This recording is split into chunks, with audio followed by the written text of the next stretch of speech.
Man, I tell you, these weekends are getting more and more insane. Stranger things are happening.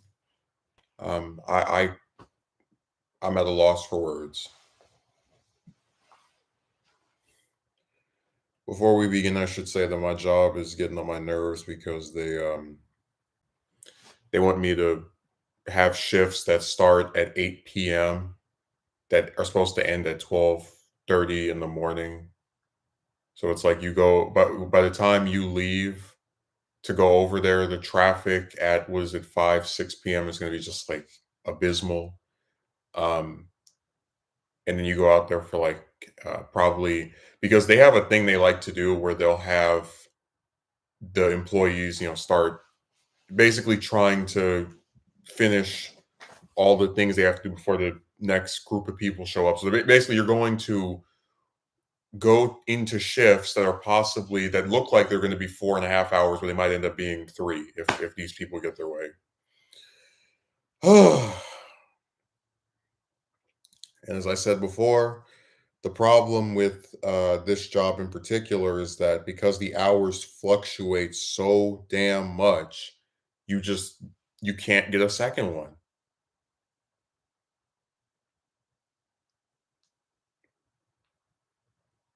So I guess I already said before I'm just trying to stick it out until I make a year, and then after that I'll um, start searching more aggressively for something else.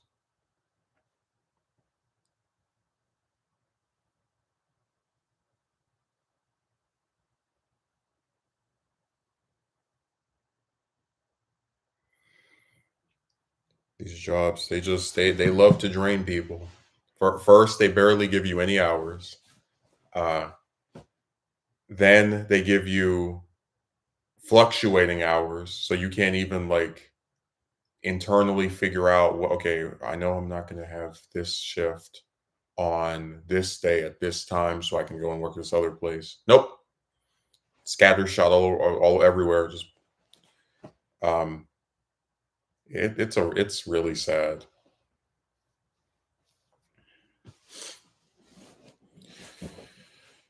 Oh, but this past well, I guess I had something of a 3-day arc. I mean, Friday I started working on this video. Saturday it's comprised mostly of me working on. I think I left the house probably for maybe 20, 30 minutes, like just to go down the street and get something to eat. And then I came right back here and I was just editing, editing, editing, editing. And after spending a majority of Saturday editing, spending the first like 2, 3 hours of Sunday editing. So it's about 3 in the morning as it is now. Uh like around this time yesterday. I finally finish all the editing. I'm like, okay, great. Now I can put this up. Well, I'm first gonna watch it. I'll put up. And what I normally do is I watch the whole thing in the editor, but I decided instead to just try and get it out of the editor and then watch it as it was coming out, or rather watch it after it already come out of the editor, so that if I catch anything, I can just get rid of the file and then go in the editor and uh, fix it. And man, when I went and tried to download that thing, or I guess export the file, and it said share failed, the look on my face, because when it fails, it doesn't say, okay, well, that's it. Nothing's there. You get this big a file that looks like like basically the computer makes it appear that the file did not fail, like it's just saying this to you. And I go and click on the thing, and I start watching something like this. There doesn't really seem to be anything wrong with this. And about maybe 10 minutes in, it just stops, like it just won't play anymore, even though it's got the whole length of the video. It's like, oh, that's what it means.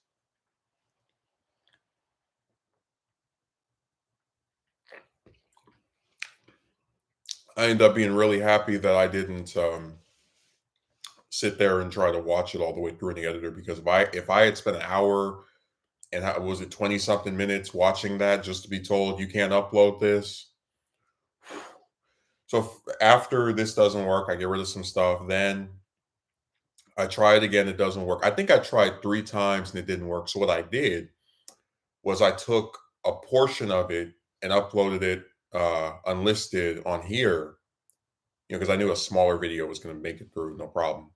And then cut out that part that I uploaded here, downloaded it from here, and then reattached it to the top of the file, and then put it on as I exported it.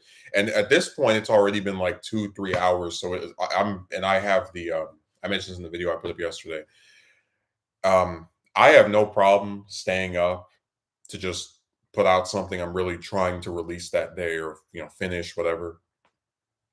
But the fact that it was a work day meant that I couldn't just sit here with the stuff as much as I would have liked to. So I just pretty much let the file finish downloading, and then went to sleep. And then I woke up after about, I'd say, 5 hours of rest, because I went to sleep around 6, and it was about 11 or 12 when I woke up again. And at that point, I watched the video. And I knew, because of how long it was, I didn't have the time to upload it because I had to get going to my job. So I headed over there, of course, on the freeway, because it's always the freeway. And I got there about, I'd say, an hour, because normally my job would have me go in at like 3:30, 3 o'clock today for some reason. But I fluctuating schedule, the oh so wonderful schedule that just flips and switches, nonstop. But first, I headed over to the horrendous McDonald's that's close by, and they have free Wi-Fi. And I went in there and sat there for the whole hour, just figuratively biting my nails as the video was uploading, and it was giving me the estimated times of how long it would take. And it was about 12 minutes before my shift was supposed to start that it finally finished uploading, and then it was processing, and I was like, all right, well, I can't sit in here for that. And I went outside, I saw that thing, and I was very satisfied. But it really felt like Mission Impossible. I remember that was the same experience I had with LBJ Part 6, where the day I had finished editing all of it, I had to go to work. And it was so unfortunate because I guess it's like this. When you work on a video for weeks, months, maybe you don't like edit it for weeks, like editing was only a few days. But when you work on a video from a conceptual stage for a long time, like just a duration of time, weeks, months, whatever, and you're like so close to having it done, knowing that you have to go to your, at least for me anyway, knowing I have to go to my actual job and just, well, I guess I hope I can, I guess I'll just have to finish this when I get back. It drives me kind of crazy, because it's like the thing you really want to do is so close, and you just can't have it. But I try to finish it, because I know that if I don't finish it, and I'm again that close to having it done, it's gonna like weigh on me for the rest of the day. Like I'll just be thinking, like, man, when I get back, I gotta edit this and make sure that this is done.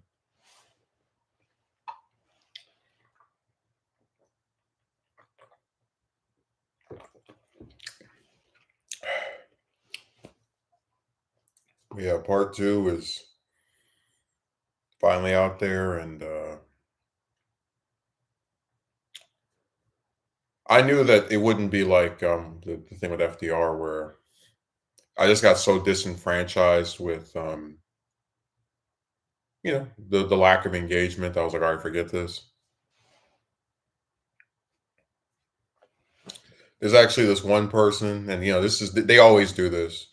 I think it was like maybe 4 or 5 days after I put out part 1, they were like, I've been meaning to watch it, but I haven't found the time yet.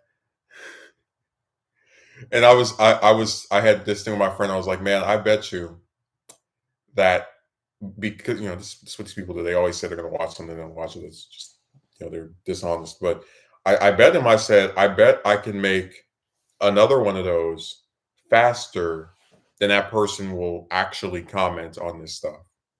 Um, and sure enough, and the thing is, I really wasn't trying to rush through it because this is a video that's almost an hour and a half long. So, like, there were days where I did a significant portion of the script. There were days where I didn't.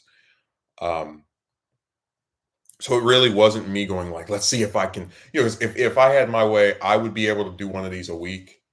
Just if I didn't have the whole like pitfalls of the job and other assorted side quests and tasks that await me throughout the days or weeks. So it wasn't me attempting to like race against them. It was just I'm gonna, if I'm just going off my regular schedule of usually putting one of these out a month or less, in all likelihood, I'll probably finish this before this person leaves a comment on the other one. And lo and behold, that is exactly what happened. Not because I'm some speedster, because like I said, that was what 6 weeks, at least a full month. And it's like, man, all people have to do is just leave a comment on the video and can't be bothered.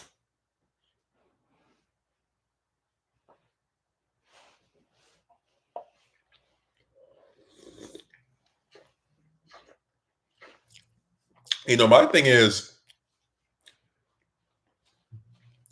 with a lot of stuff, I've kind of just become agnostic about, okay, well, people are not going to engage with this, whatever. But the thing I despise the most is when someone tells you that they will because they create this false sense of like an audience that's just not there. It's like, hey, man, if you go and make this video, I'm going to come and check it out and I'll say something and then they don't. And it's like when you get disappointed, I don't think you're wrong for, you know, having been given the expectation that someone would engage with you in a certain way and then they didn't do it.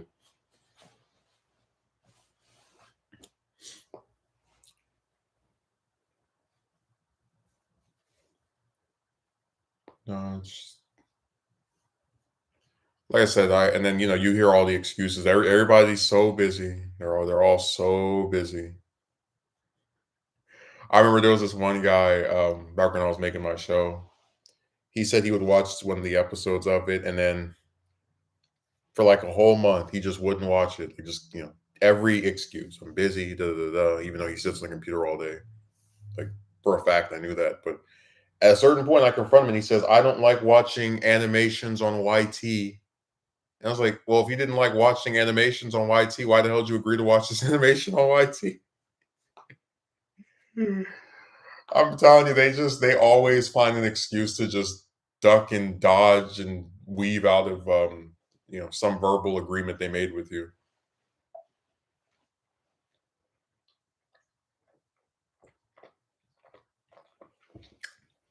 And I had this one person I would talk to where, and he wasn't making videos, but he had this one series that he was watching. He wanted me to watch it. Um, and every time a new episode would come out, I would say, "Look, I haven't seen it yet, but give me until tomorrow when I get off work, I'll watch it." And every time I told him I would watch one of these things, I watched it. I told him what I thought of it, because like I'm not in the business of just perpetually yanking someone's chain like a dog and tell them, "Oh yeah, I'm gonna go and check this out at some point."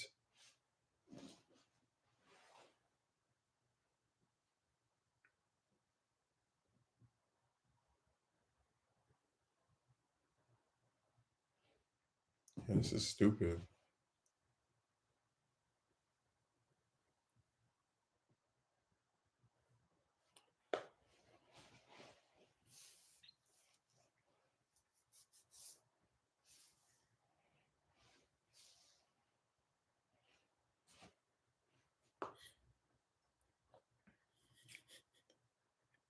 Man, my favorite thing is when they get caught, everyone has the same excuse. Like, my thing is, if you're not gonna watch something, then don't pretend that you will. Just be honest and say, look, I just don't feel like watching it. I don't feel like it. I'm good. There's plenty of stuff that gets uploaded on this site that I do not watch. I don't pretend I'm going to watch. I don't pretend that this is what I'm planning on doing. I don't do any of that fake stuff.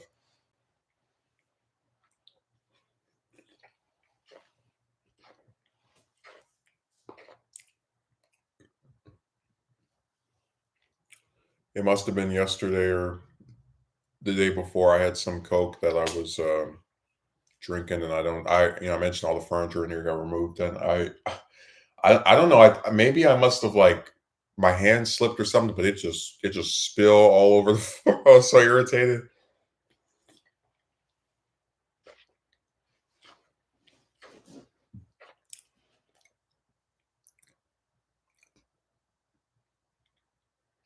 I had this one book I was I think it's the one I have on Jefferson Davis. I would use that as a coaster because it has this like wrap cover on it. So when you put a drink on top of it, something that is kind of like what's the way of putting it, like watery, it's not going to actually hurt or damage the book because of the protective covering that the people who gave it, who I bought it from, put on it under that I never happened to take off. And I also said, considering who the book is about, it's a fitting fate for him to be my coaster. Man, I if I didn't have to pay all this stuff on the car and you know mortgage and all the rest of this crap, I would absolutely the first thing I would get is a damn chair and a desk and just other household appliances. Chair, desk, microwave. Probably not a stove because I never really cooked all that much. Mm. Mm.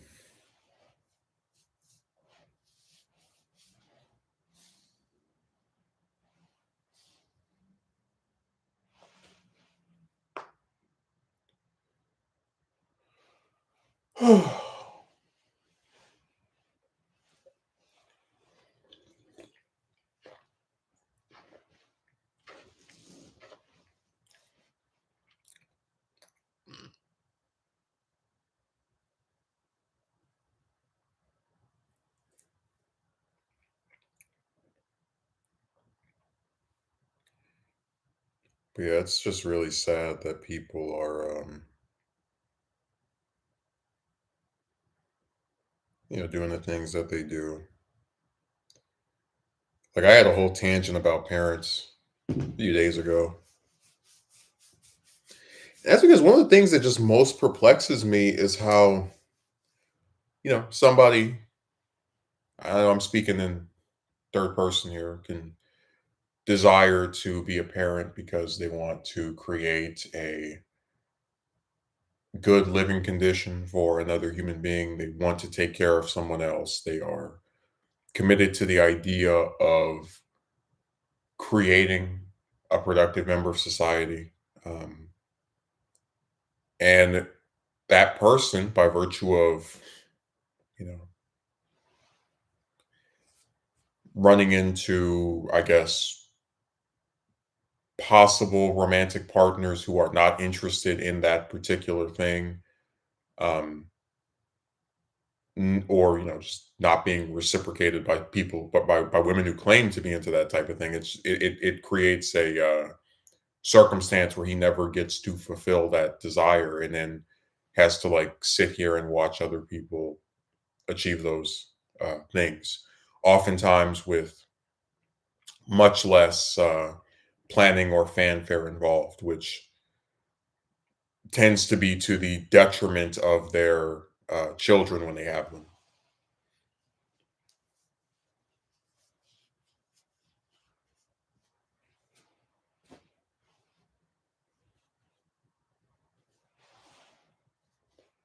Like I said, I've got this video I'm going to do. Um, I'm hoping to put it out in the next few days. I've got most of the script written for it, so it's going to be pretty light on editing because it's just me doing my own little venting thing. But I say in there, I'm like, the thing that really got me to just be sick of romance, like as a concept, just as a thing I would actively pursue or dream of having, is that you look at how nuanced the issues with it are, right? And you start asking yourself, well, is this really something that is fulfilling what I would have desired or have wanted? We've talked before about how one of the things that people who are a couple or even just around each other get to do is have some level of physical intimacy. It could be a hug, it could be holding hands. And when you have these computer chicks who are like, "Oh, I like you," and "Oh, I feel this way about all this, garbage that they say that most of the time is nothing but lies." But even if you were to take it at face value and call yourself reciprocating their desire, it still doesn't mean anything. You still can't do anything with them. So what's the difference?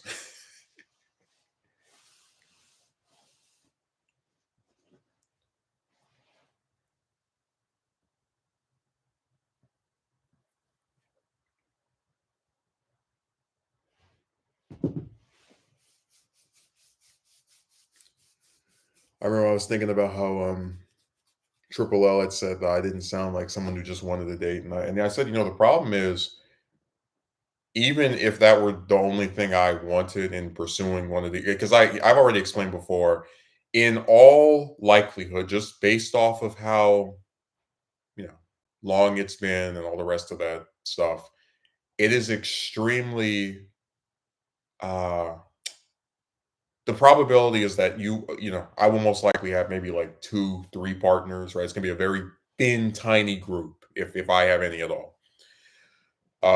So even in just wanting a date, if those respective partners are people are women from other countries, people that live hundreds or thousands of miles away, you still couldn't get what you want.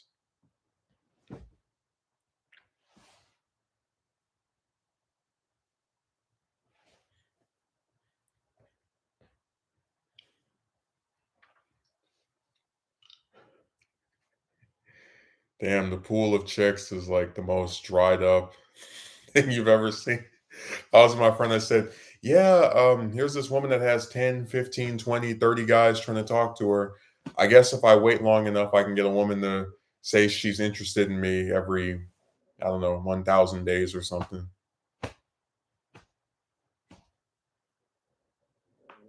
I was thinking about, I said, "Man, that's one woman who says she likes you every like 3 years."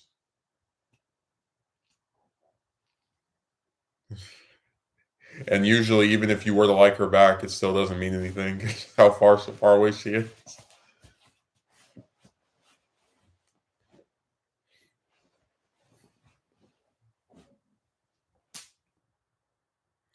Like I said, relationships just feel so pointless now, you know? Oh, if I can't have what I want, then there's no point in trying to, just like I haven't brought her up in a long time because I haven't, she's vanished and I wasn't paying any attention to her, but what's the nickname I gave her? Miss Revolving Door. I was on her channel. What it is I'm still sub, so I get the community post. Like they appear on my front page. And she's like, "Hey guys, I know I've been gone for taking a long break, but I'm planning on making some more videos." And I thought to myself, it's so crazy how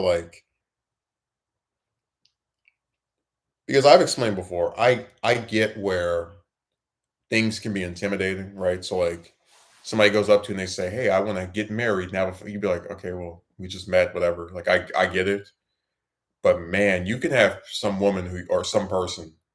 Usually it's the woman, but like someone who you have the most basic, like low expectations of what this is supposed to be, and they can still screw it up. Because I remember when I was having those calls with her, we were typing stuff. I was completely satisfied. I didn't care if she was whatever distance away, it didn't matter, you know. I was content with what that was, and because of her and her stupid boyfriend, they had to destroy everything.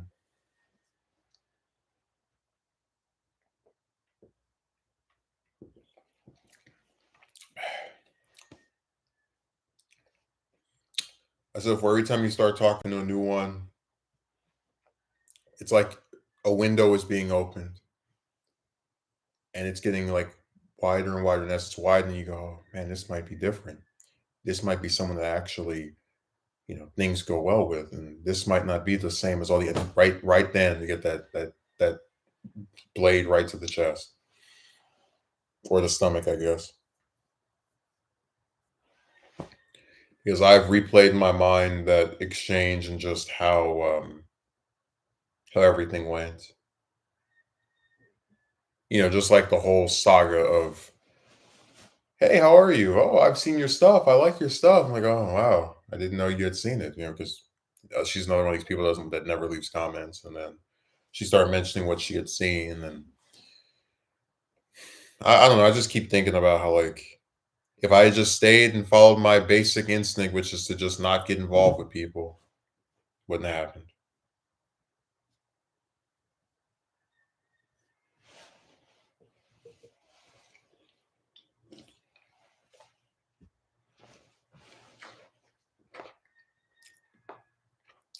But with the video, I don't try to get philosophical. I don't try to pretend that I'm some genius who has these thought-provoking questions. I don't know that, nonsense. For me, it's just like I look at a lot of situations and I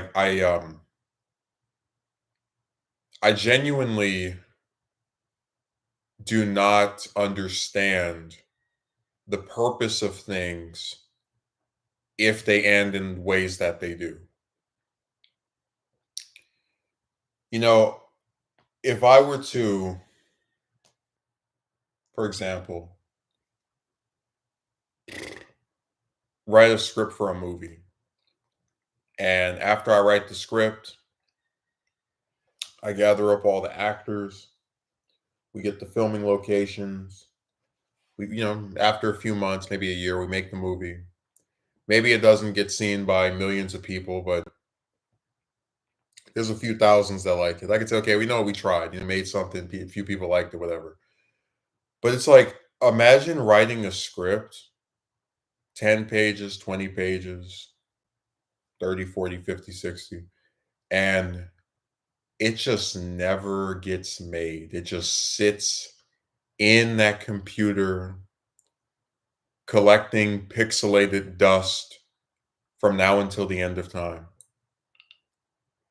That's where I ask, what's the point? Like for me, things just have to have a purpose. That's one of the reasons why I would get so irritated when I'm going to these job interviews because these people have you driving sometimes a few miles, sometimes a dozen miles, 30 miles to these interviews, and then they don't even hire you. It's like you pissed off all this gas, you know, just for nothing. Um, and of course, somebody could say, "Well, they don't care." It's like I know they don't care, but that's the point. That you are affected by their lack of concern, their lack of compassion. Because in all seriousness, there's really no reason that jobs can't, unless you're talking about like maybe. Actually, no, I take that back. There's really no reason why most of these jobs can't just do over the phone interviews. Talk to somebody over the phone, have them answer questions. Um, and if you want to proceed with them, then have them come in for orientation or to get better acquainted with the environment, whatever.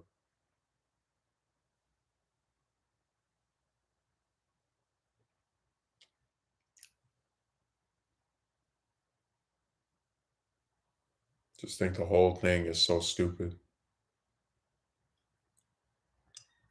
Hey, person that wants a job, if you want a job, you just have to apply to 100 places. And that's another thing. I make this point in the video. I said, This line's gotten redundant. I know it has, but it's truly, it's one of those lines that has stuck out to me because I believe it. The juice isn't worth the squeeze.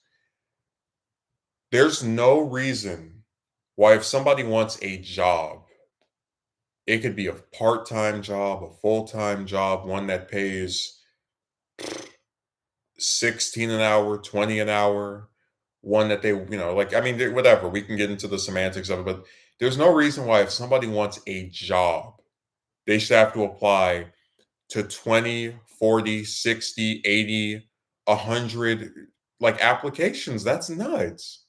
But that's something I had to do with it when I got my current one. I applied for 30 positions in their company. Of course, most didn't say anything back. Some said, thanks, but no thanks. But it's like, how insane is it that you have to fill out so many just to get hired by somebody?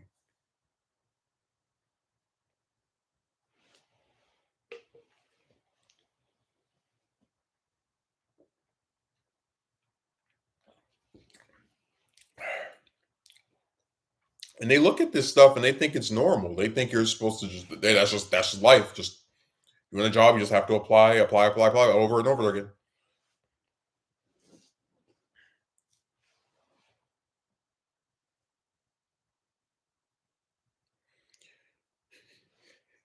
Hey, you want to date a woman? Okay, well, you just have to talk to a three-digit number of them across real life and social media.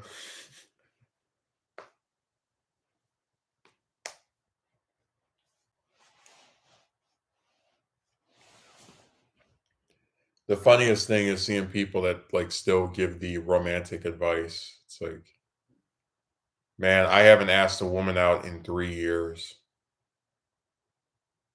And I don't joke when I say that. I really have to think back. I'm like, I think the last woman I just directly was like, hey, I like you and I want to be with you and all the rest of that trash. Um, was probably the Dear John letter writer, the saga that I went through with her was another one of those like final nails in the coffin.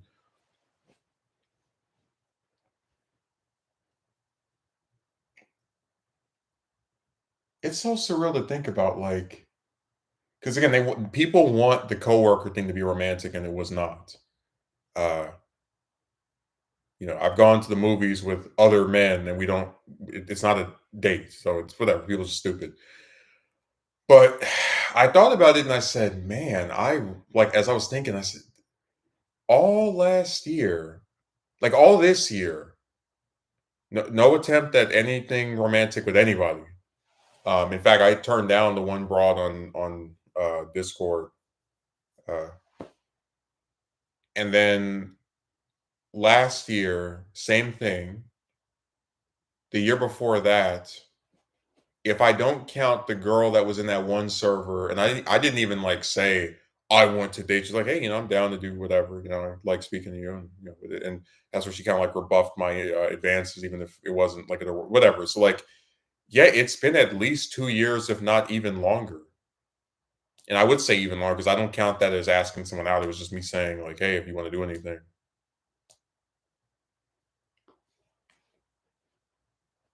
So it's crazy how like 3 years of just looking at them,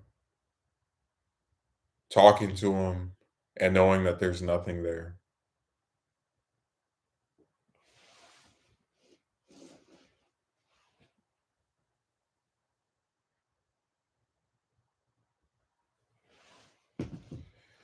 And I see them regularly enough. I mean, I'm in close contact with them thanks to my job. Some of them smile at me. They ask me how I'm doing. One of them even touched me yesterday, which had me rolling my eyes. And every time I see them, I just think about you know Big Signals Queen and how I'm. And I saw her yesterday too. Uh, I'm just determined to not let something like that happen again. Like I did this stream, it was called Tired of Remakes. I'm tired of remakes. I'm sick of the same thing happening over and over again. And the thing about Mixed Signals Queen was that so much of it had never occurred before, and I just don't have an interest in seeing it happen again. Like, I guess it wouldn't be too harmful to ask someone, hey, can I get your number off of whatever, whatever. But I always think of how such an innocent attempt at just trying to get to know one of these chicks can spiral into a torture session. I mean, I brought up the one girl where, she basically was like, "Yeah, I said you could do it and whatever," and then you actually try to send her a message and she doesn't even half respond. Like I think writes back like twice. So I didn't pursue it any further because I just kept thinking like, okay, the parallels with the other one are starting to line up. I don't want this to turn into something that I'm going to end up regretting.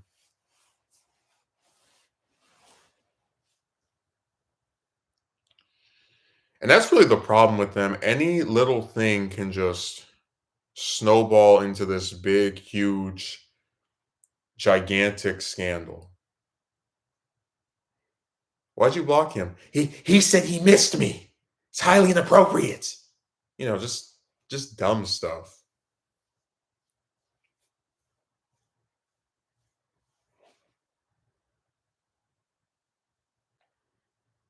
Like I really don't see an incentive to continuing to do this stuff or do these things.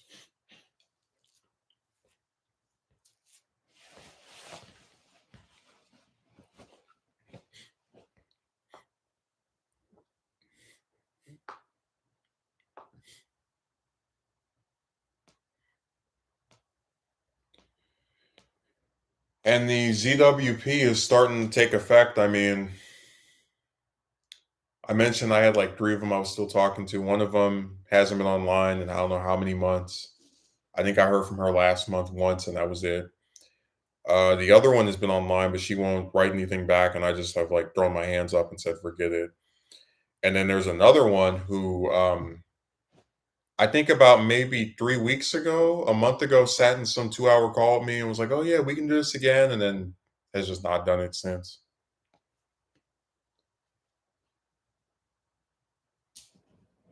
So they're phasing themselves out.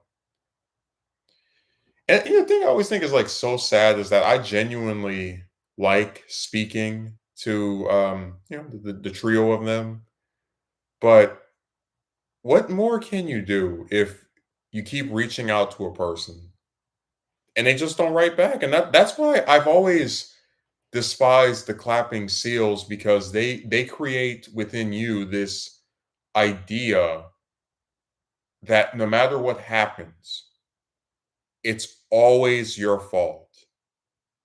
Even if you know in your heart of hearts that if you were to flip the situation around, you would get blamed for doing the thing that the goofy woman is doing. Like if I log onto my account and someone says, "How are you?" and I don't respond for like 5 days, and then the person like, "Okay, well, I'm not even gonna bother anymore." It's like, well, maybe if I had tried harder, they would have kept talking to me.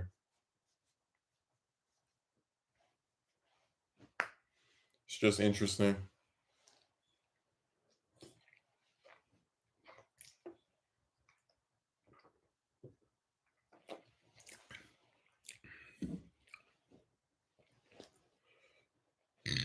Mm.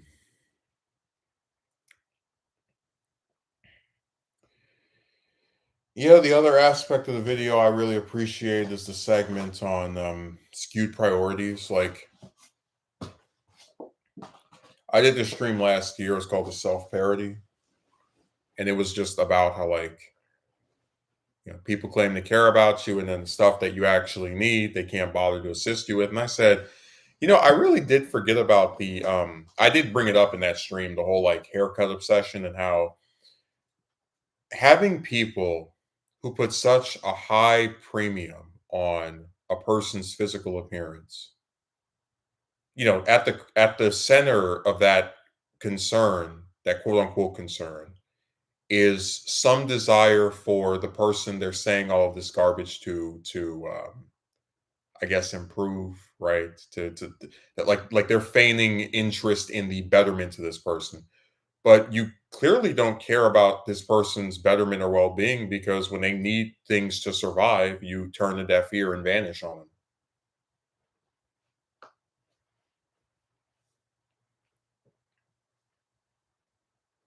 Like, we live in a world where you will have a man screaming, cursing, pounding his the dashboard of his car because his son won't get a haircut.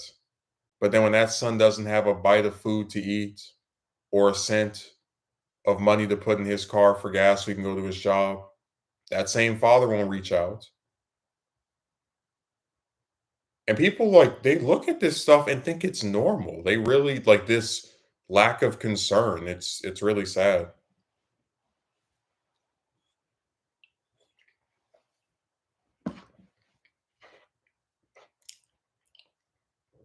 You're an adult. You're an adult. You're an adult. Okay. All these other adults get assistance from their parents, but I have to go through the rugged individualism. Parents and guardians, all the rest of that, they all swoop in to help them out, but for some reason I guess I've just been cast to the wolves.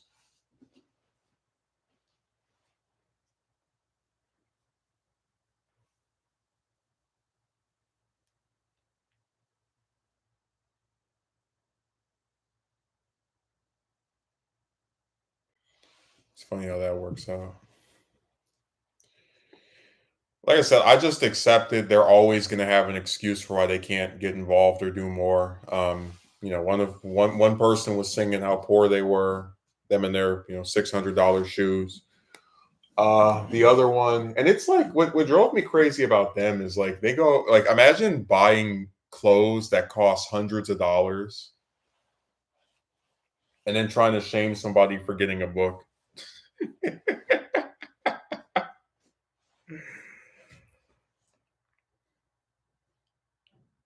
I said, man,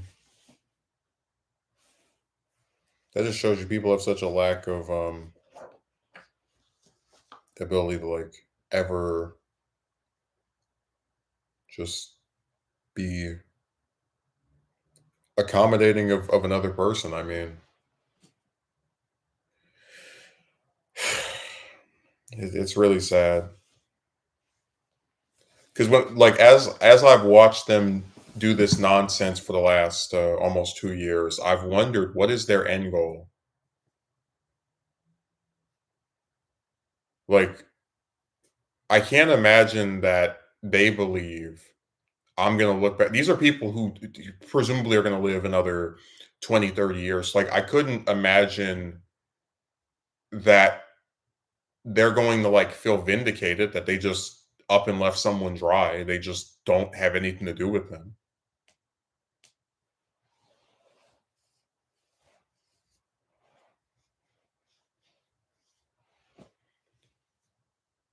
Serious. Sometimes I really wonder, like, what are they thinking? Like, how do they believe this is going to turn out?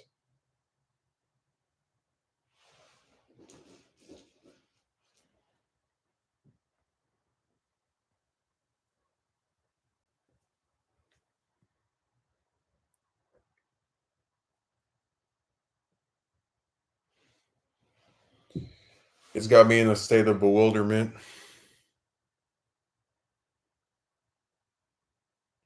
It's like, could you imagine just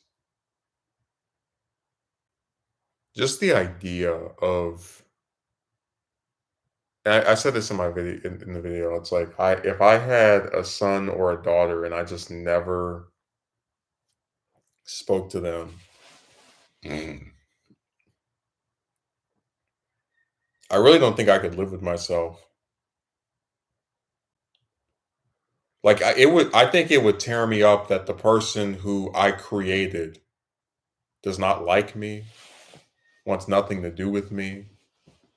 I don't call them, they don't call me. Like I would feel as if more than any other relationship, because like, people have friends they fall out with, people have um, just various stuff that happens with their significant others and whatnot, but like a person that exists because of your actions wants nothing to do with you. You have nothing to do with them. Even if you claim that you would like to have some relationship with them, you don't make any attempts, any overt attempts, certainly not when it comes to just reaching out. Like, I really wonder what is the end goal of that? What do you think is going to happen when you make a conscious decision to walk away from being involved with the life of your own offspring? And it's not like this person's been adopted. They know who you are. They know what you look like. They know your name. So it's like they know who has stepped away from them. They're just wondering like what exactly is your what do you think is going to come out of that?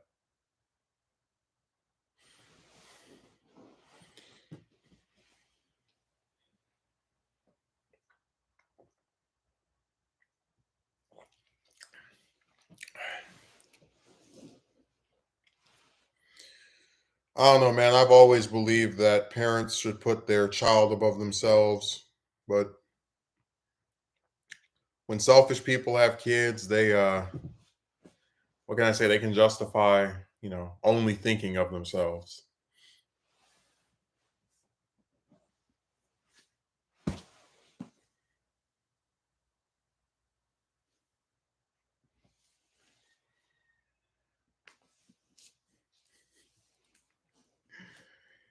It's all just really sad, man.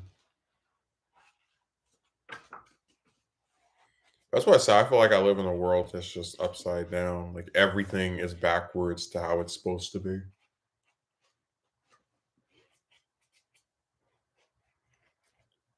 Like having the one relative that is on there that is like pretending that they're crying their eyes out that says, sometimes you won't be able to save anything. And I'm just sitting here like, do you really like why would you tell that to somebody? Why would you want a person you're like, hey, when you get to be 30, 40, 50, get ready to have no damn money. Like who like I even said if I reach that age and I just have nothing, I'm calling it quits.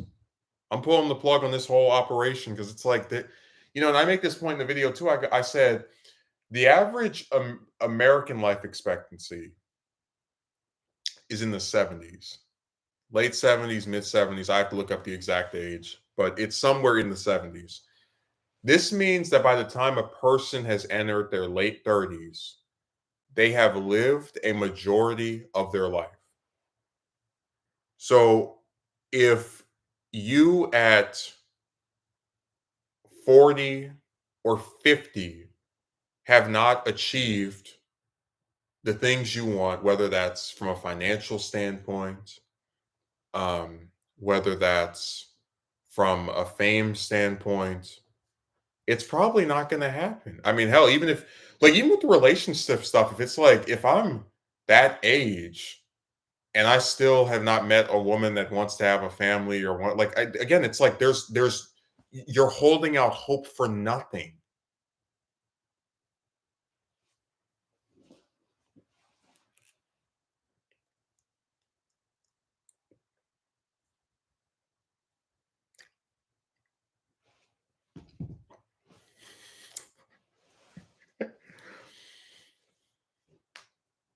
People always love to give somebody some false hope, but in all seriousness, um, over the next, this whole like financial anchor thing's only been going on for the past like year and a half, 2 years. I'm gonna give it one more year, and we'll see how it goes. But this is not something that I think will occur for 10 years or whatever. I don't believe that'll be the case.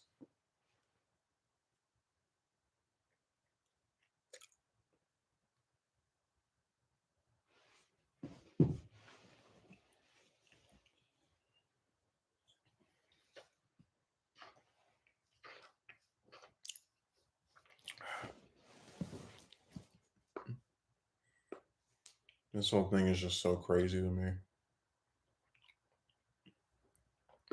The stuff people hype up and expect you to deal with.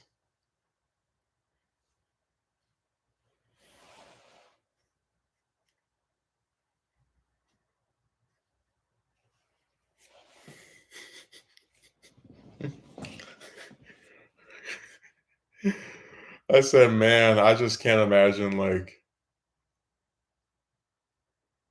imagine being almost 50 and just thinking, yeah, I'm just supposed to have no money. I'm supposed to just every time I get a check, every damn cent goes to paying a bill. And if I have any emergency come up, oh well, I guess I'm just screwed.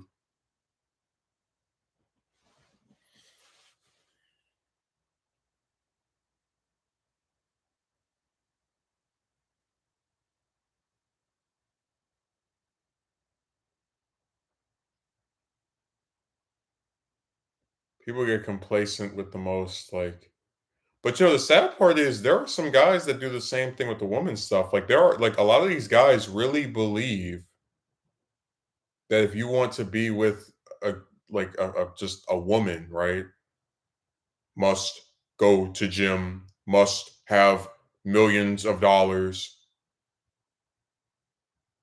Really, it's just crazy stuff, man.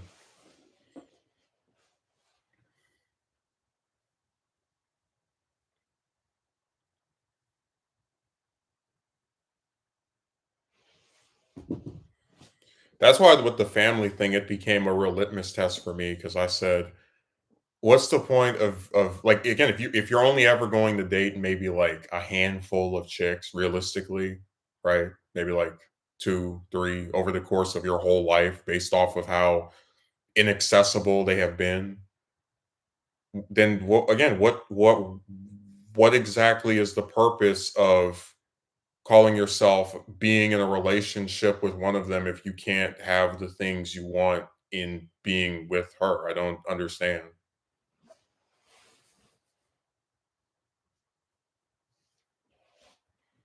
I just don't see the point.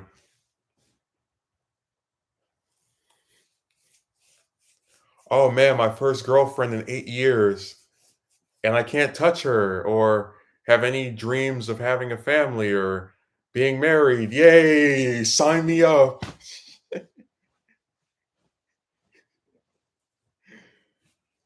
It's just so lame.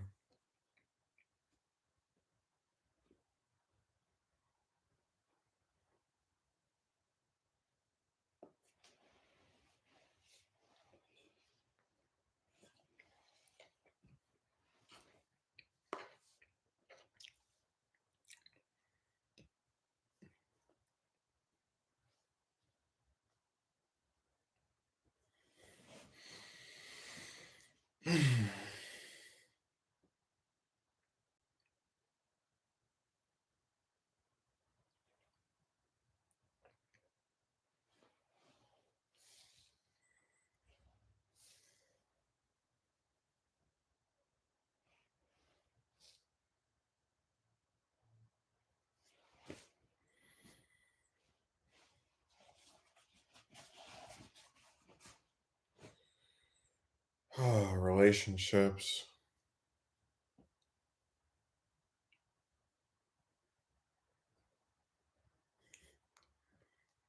I really do marvel at how you could just want the most basic things and be denied it. But I guess it's kind of a microcosm of a lot of other problems in the world where just, like I talk about my job, they have the fruit the food that they make that no one eats and they throw out. They'd rather feed the trash can than feed their employees, and just how there's no reason to do that other than just being evil.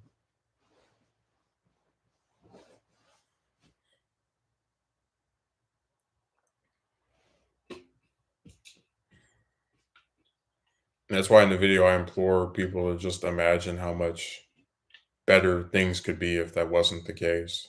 Because in truth, most of this stuff does not have to be the way it is. Um, I always think about how people have created. because we've talked about this a little bit, but I don't think nearly as much. Just the idea that you want like the modern feminist woman wants to get rid of the patriarchy, right? Like erase all of this male dominated stuff, but then retain aspects of it which are favorable to herself, like not having to actually approach the men that she claims she's attracted to, just have them all come to her. Keep the harem running.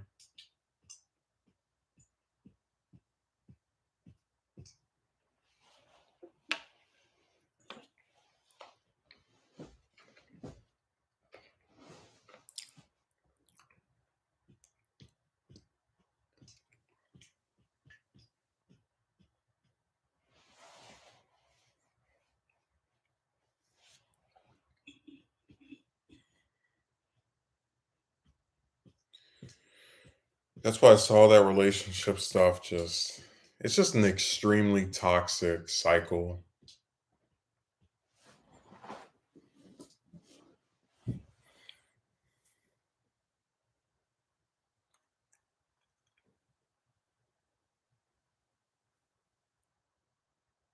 Yeah, just clicking on this thing.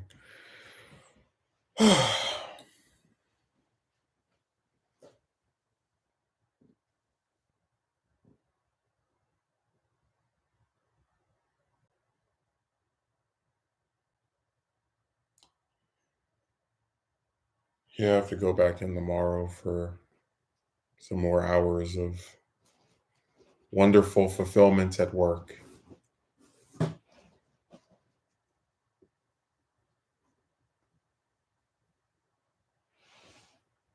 I'm thinking before I go in, I'll probably try to have the video I was talking about, like editing, or no, the one I mentioned earlier. I'll probably have that as the one for tomorrow,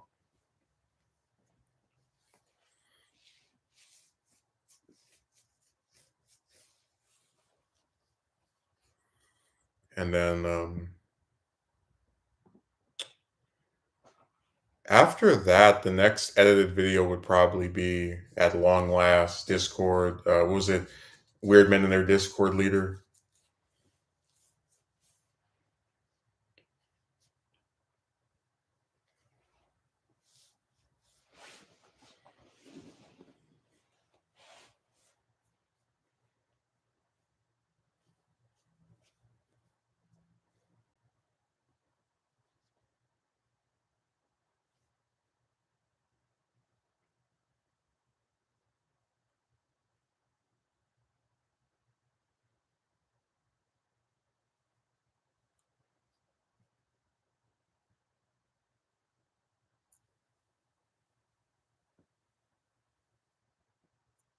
No, the whole thing is just so toxic.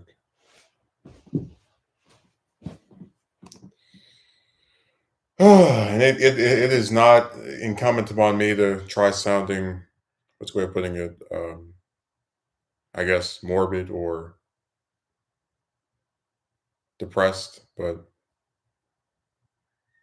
I mean, look, I tell the truth. If I see something not changing or getting better, I'm not gonna lie to myself and say it's improving.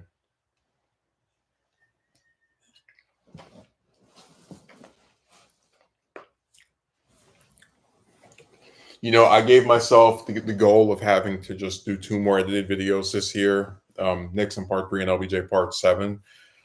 Because as much as I would love to come and go, oh, I'm going to have the whole thing for both of them done by the end of the year, I know that there's no way in hell with the hours, just with between the job and all the other side quests and various submissions I go on, that I'll be able to, finish all that in the span of 2 months. It's just not a realistic thing to believe in.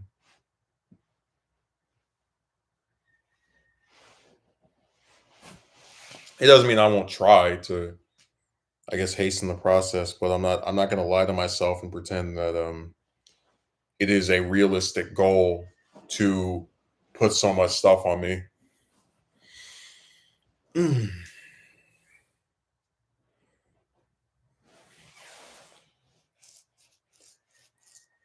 And And trust me, I would love nothing more than to be able to do this stuff faster.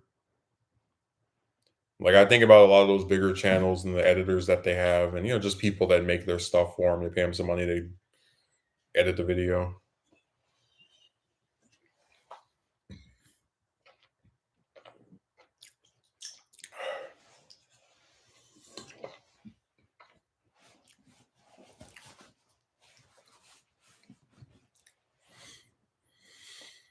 Mm.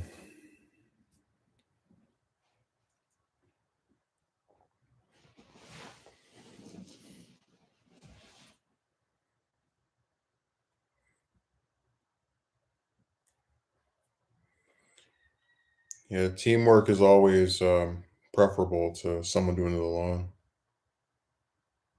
because it tends to, just things don't take as long as multiple people doing it.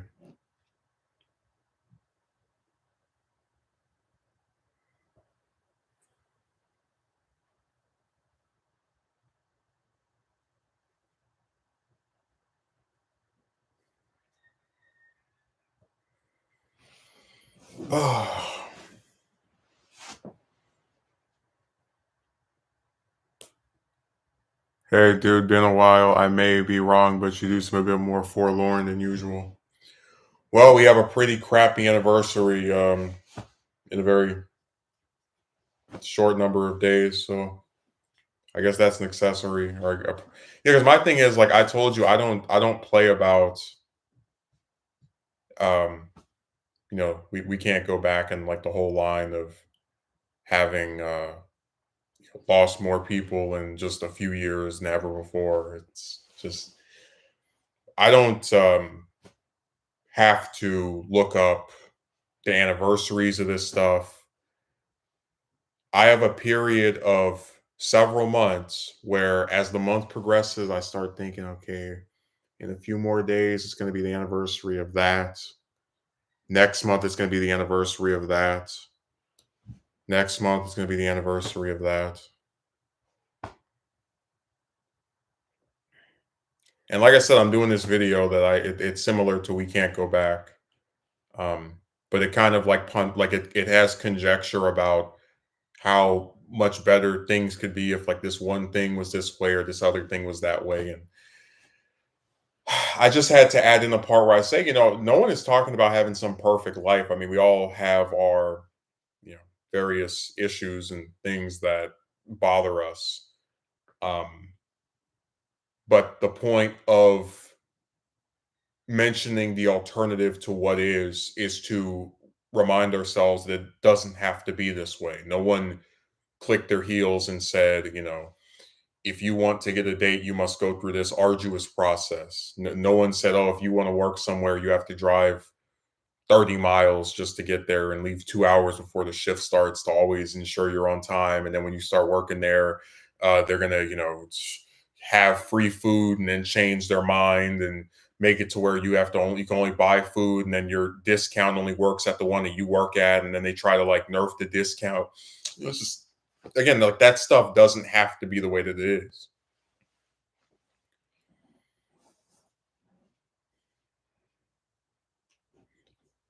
And I really wanted to get your opinion on this because I've been trying to make this point. So I'm debating whether or not to do a video on that stupid um, girl that was on Discord because on the one hand, I feel like if I do a video on some woman I turn down, it's got like a bit of irony to it, and I don't, I stressed that it wasn't me trying to make fun of somebody. I really did like weigh the pros and cons, and I was like, look, this is not something that is beneficial for me. And I was saying that I think it was during the exchange with her that I had the epiphany that a lot of these chicks that you know cosplay as being interested. Of course, I don't trust any of them because they all lie so much. But the ones who pretend to be interested or say that they are, verbally, there's a common theme where they all tend to live in these other countries and just like really, really far away. And I was saying that,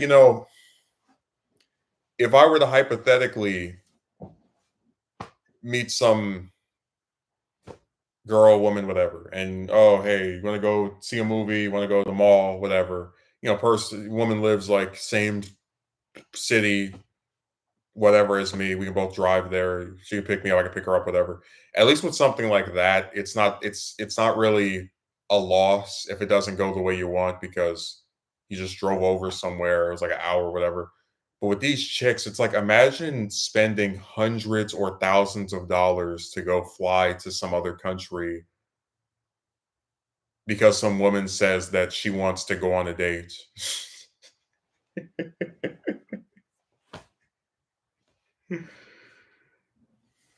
I do recall mentioning this some time ago, but yeah, this is something me and a friend came to a conclusion of some years ago.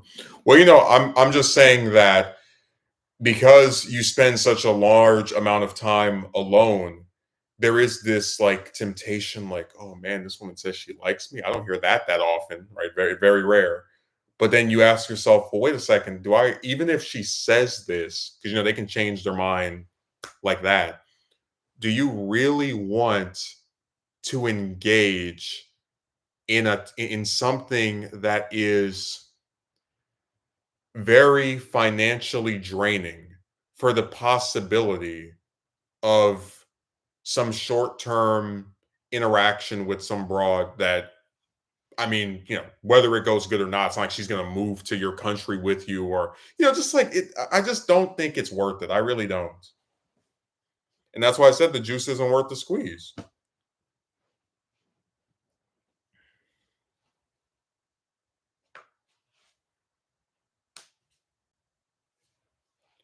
Like I really despise mixed signals queen, and that I keep having to explain to people it wasn't romantic. But if I did meet some woman that wanted to call a date, go into the movies or the mall, and we live in the same city, and I can just drive over there, that's a hell of a lot less taxing than spending hundreds and thousands of dollars to go and fly to see somebody. It is something I say is worth doing a video on. It's also something that doesn't really get mentioned or brought up either. Well, with me, I'm something of a pioneer with this woman stuff. I mean,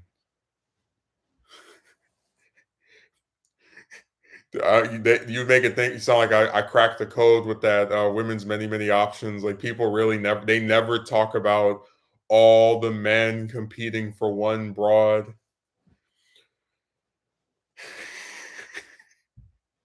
You talk to some girl and she like responds as she swipes away from you and like types back to the 10 or 15 other guys all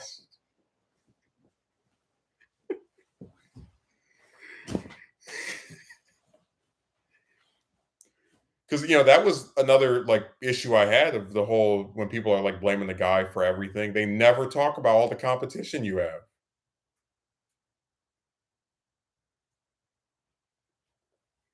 It's just like when you like people like comparing getting a date to applying for a job, which I think is stupid, but it's like even if somebody applies for a job, they don't exist in isolation, like if I get rejected by a job and I have right before and they tell me they have 40 other people applying for the same position, is it because I'm such a crappy, horrendous, terrible candidate who doesn't deserve to be given a chance? Or is it because there's so many other people trying to get the same stupid job that what chance do I have?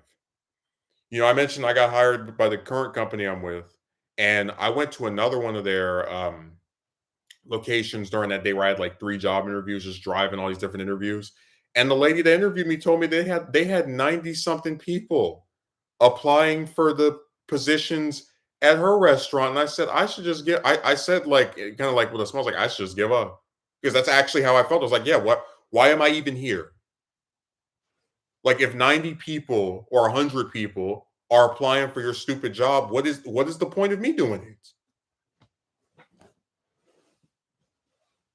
Seriously, like I like are if you get turned down by something that has such an influx of people all aiming for the same thing, is it because you are a bad, horrendous, horrible candidate or, potential employee, whatever? Or is it because there's just too many options. They never bring that up. It was always you're lazy, you don't you just don't want to work.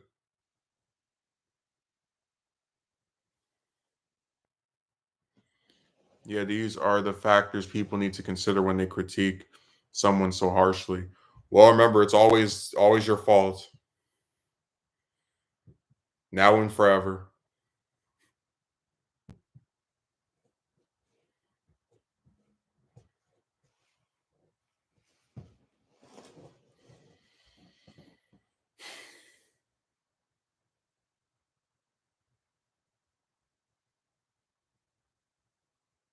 I'm telling you, those chicks in my job, they are testing me. They have I think I told you there was like some girl that I said hi to, and then she told me to shut up or something, and we were discussing how crazy it is that somebody can just flip on you that fast, like almost like flipping a coin. And she was there yesterday and said hi to me, and I didn't say anything because like I really just do not feel like engaging with people that act like that. And then she taps me on the back and says hi again. I kind of played off like, oh, you hit me, whatever. And I was thinking, isn't it crazy how somebody can touch you and they don't get in any trouble, but then if you don't touch one of the like if you don't touch one of the girls that works there, she can say, "Oh, you said something that made her feel uncomfortable or whatever the hell," and get you into. It's just it's so stupid. Just the double standards are what I always get so annoyed by.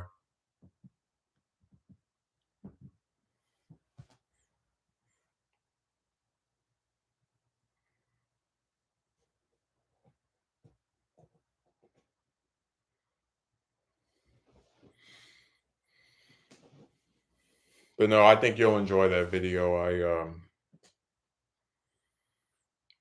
I'm hoping I can finish the rest of the script today. I just have one errand to run, and then I'll mostly be back here just typing away.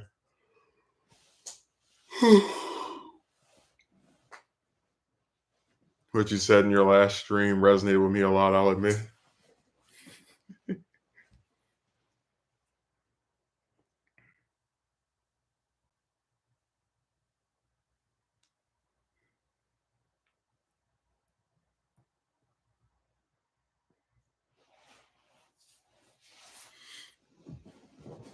Serious, everything is just backwards.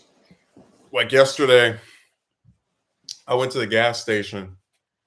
I've been to this gas station like dozens of times. This is my favorite one to go to because their prices are slightly lower than I think, like, from what I can tell, the average is.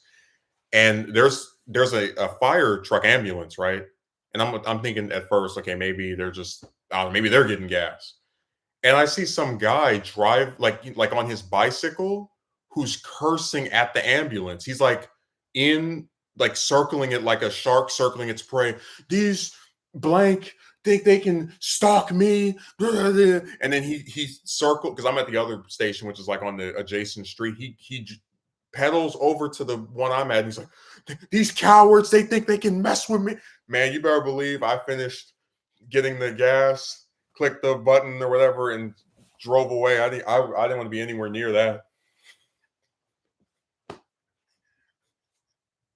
It's just so weird.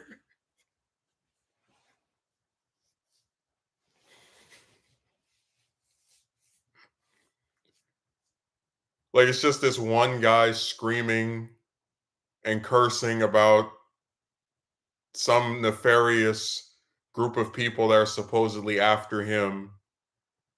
And then you have this fire truck. Just another day in America, I bet.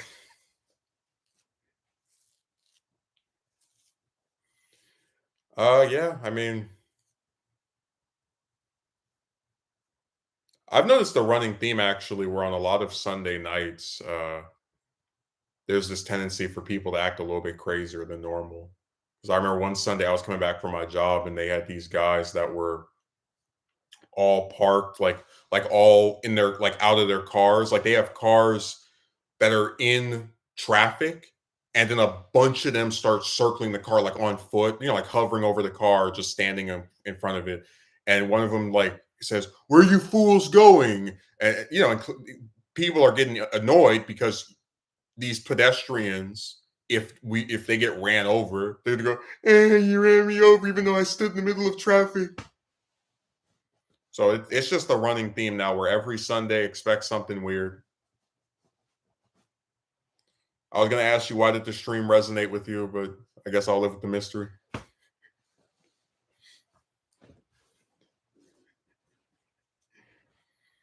I'll just sit here and spin and wonder.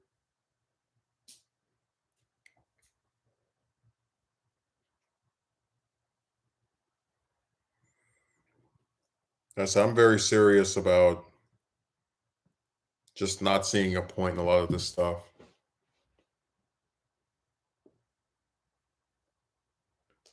Also, I said that we got the return of Miss Revolving Door 2 days ago. She posted some community tab thing about how she's gonna come back from her long break and make some more videos. And I was just thinking about how, like, man, I haven't spoken to nor attempted to speak to you since November of last year, and I have not forgotten the way I was treated.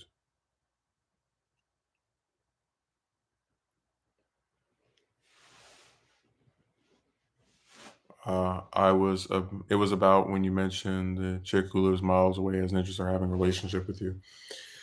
Yeah, I mean, I have the one that did her whole stale point of disinterest nonsense. I have proof that she said that, all like the liking me. Like, I have all the screenshots, the all everything, all of it, to where I could just show you how it doesn't make any sense to me. And it, like, think of this from her perspective. You know that this man wants to have kids. You know that this man lives in a whole other country from you. She know I was in America, and you're like, I don't want to have kids, and I live hundreds of miles away from you, but I like you. It's like, girl, what is the point of this?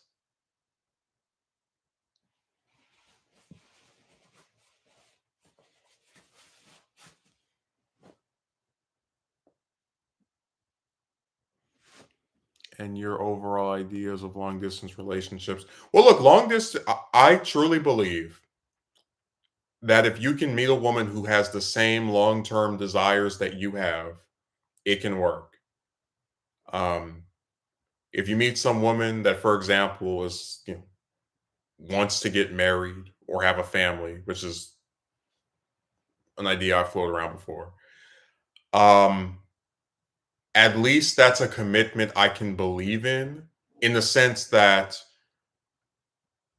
I'm much more inclined to play this stupid game if I think there's something at the end of it that is enticing for me. But if it's just someone who wants to run their mouth over the computer and not actually do anything that is forwarding of my overall goals or desires, I just don't see the point.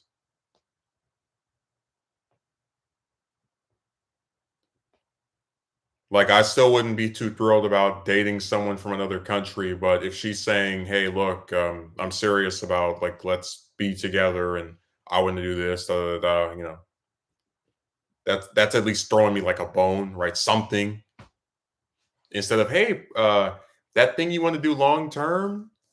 Yeah, I'm not interested, but yeah, we could totally be together. Yeah." No, goodbye. I told you, I just have been on here too long with all this stupid stuff to get excited at somebody, you know, claiming that they like me. You can't keep wagging keys in front of somebody's face with nothing and expect them to jump, over it. Ooh, look, I like you. It's like, wow, never heard that before. But here is something I've encountered. What if she lives with her parents and she is afraid to tell her parents about you because they would get her to cut all contact with you? Oh man, you reminded me. There was this one girl I used to talk to on, I think it was Instagram, and she was like typing a lot of stuff to me. Just it wasn't even like romantic. Just, hey, how you doing? Da, da, da. And I remember one day she told me that her parents had told her that she couldn't contact people on this site. And remember, this is an adult woman, so I was even more like, "What the hell?" But that's what you just reminded me of. That's another one of those like, what are we? What was even the point of this? Types of things I despise so much. Where it's like you didn't do anything wrong. You had no idea her parents were that way, or they had that kind of control over her, and you bear the burden for somebody else's decision.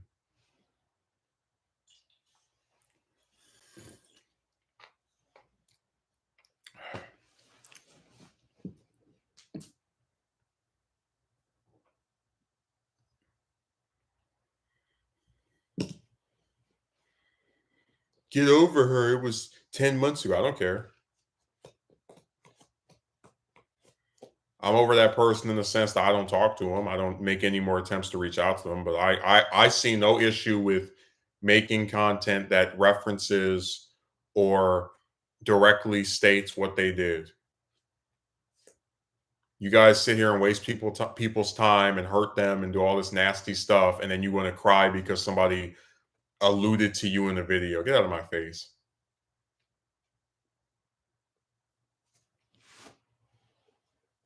On top of that, your needs, you can't do any intimate stuff with a person who lives miles away that couples get to do. It's like, hey, my friend's girlfriend gets to sit in the car with them and they hold hands and, you know, kiss when they go see a movie. But my girlfriend that lives in um, Italy, we just stare at each other on FaceTime. Ooh.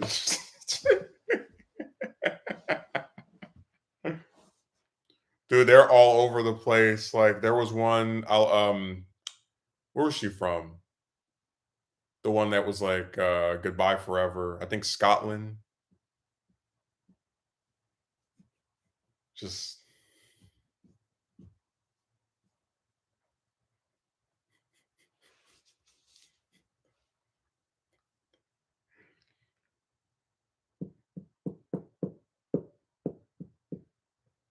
truly sad. Well, that's why I said to you, everyone always tries to wag keys in front of your face about getting with a woman, but what's the point of being with a woman if you don't actually enjoy it? It's like,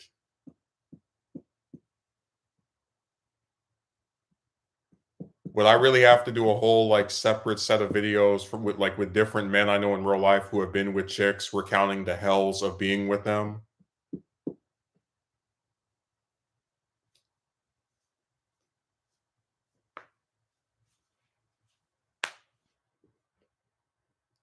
So I said we live in an era where people have glamorized relationships, and in a lot of cases, they're just not beneficial to either party, or at least to the male counterpart.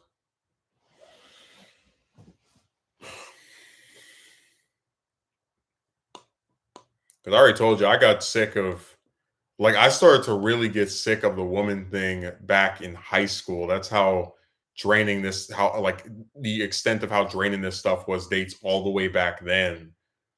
But like it really sunk in of just, yeah, this is not getting any better as I expanded to, go on all these different stupid websites, because it was like at that point, how many more do you have to talk to?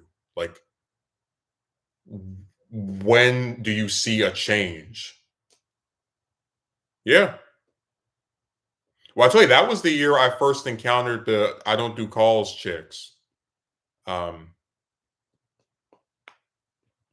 there was a time where I would go to the damn mall every day or every other day just trying to talk to chicks, and a lot of times I'm nervous because I don't like, just I mentioned before, I feel a lot more comfortable if it's one I meet through some other means like a job or like a mutual acquaintance, and then gradually I'm like, hey, so you know uh want to do something together, that's a lot more preferable to me than just, hello, random woman at the store, I thought you were attractive, so can I have your just I don't feel good doing that. Because I get it from their perspective. It's like you go somewhere, you're just trying to buy your thing, and then here comes somebody making some pass at you or whatever, and just it's not a thing I want to really deal with. I think I mentioned to you that one time I actually asked out a woman that was married, and I felt so just frustrated and irritated because again, it's like I got out of my comfort zone, and it didn't go in some extremely horrendous way or something. It's not like her husband was there, but I was just like, oh my god.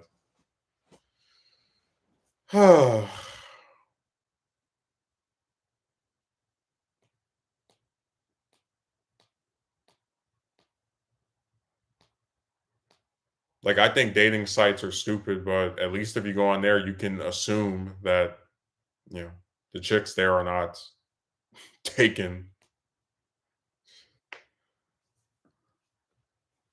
I'll tell you, man, every time I asked out a woman in real life, like after,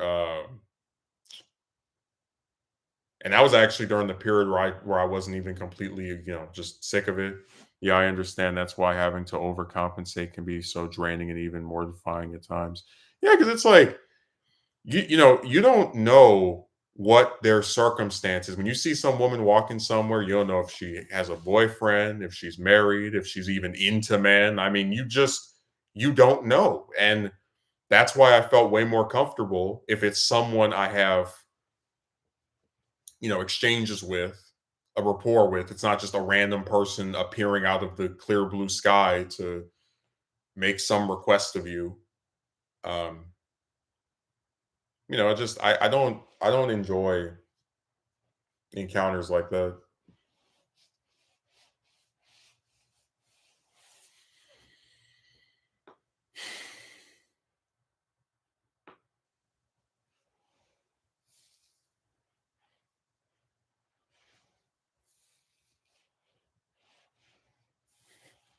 I remember when I was in that one Uber, and I asked the girl, I was like, "Hey, can I have your number?" No, but thank you for asking.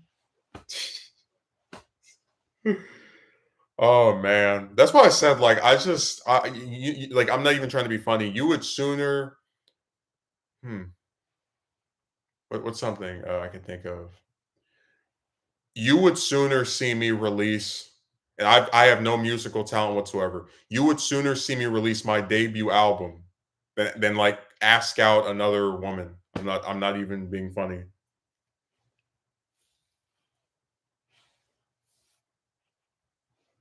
Because I just don't see a point to bothering with them in that manner.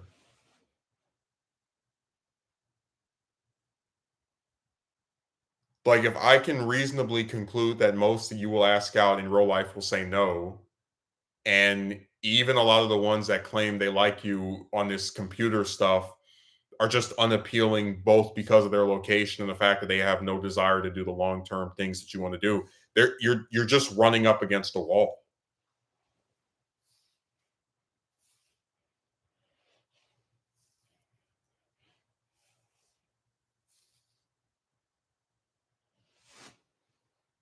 Oh, that's another thing.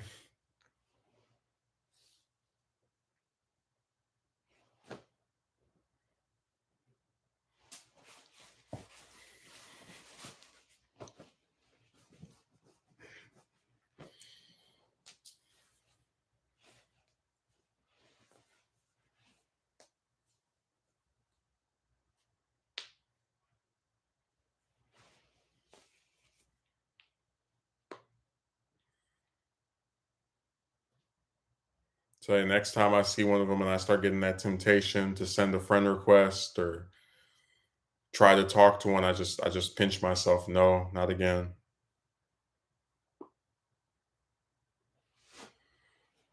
Yeah, the ones who say they like you online, but actually don't want to do any of your long-term goals with you, like having a family one day. Yeah, like what's the point?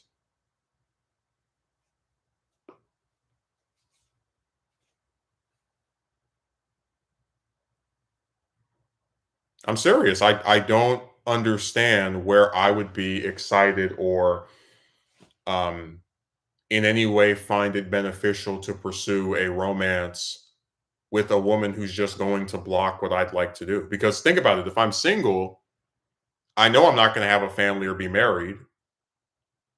But if I'm with you, I'm also not going to have a family or be married. Like, so what exactly am I gaining by being with you? What is the difference by having this romance with this broad that lives in, God knows whatever other country? Like, what's the difference?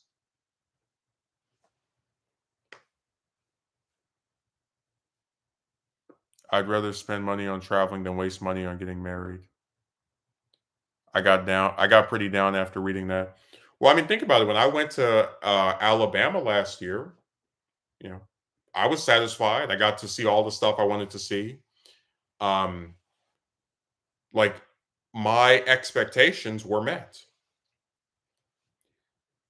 If you go and fly to some other country to meet some woman and you go on some date with her and it's not enjoyable, or maybe she backpedals and is like, I don't think this will work out. It's like, what the hell do we spend all this money for? And I remember, because we live in an era where everyone despises men so much, when you complain about her wasting your time, you get called entitled, you get called an I word, you get called this other, nobody wants to actually hear out the fact that you are justifiably upset with someone that led you on.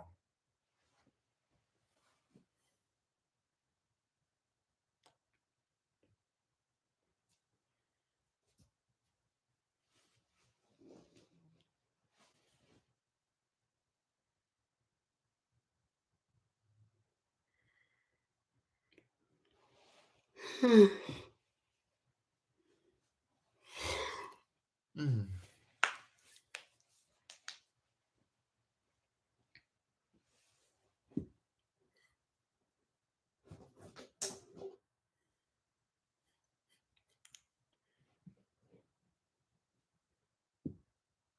I can't wait to talk to a woman who says she likes me and then 2 weeks later is like, nah, never mind. I'll tell you about that Scottish woman where she had me sending all types. They ask you so many questions. What do you want to do? What are you in college for? Da da da da da da. You answer all this crap, and then like 2, 3 weeks later, I don't think this will work.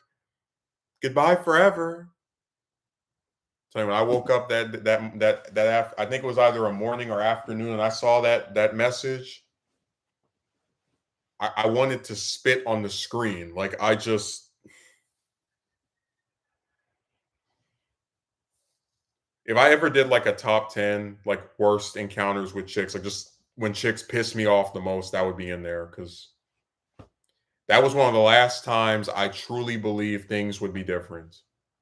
I'm serious. That was one of the final nails in the coffin. Like, okay, this is never going to get better. It's always going to be them saying one thing and flipping and switching.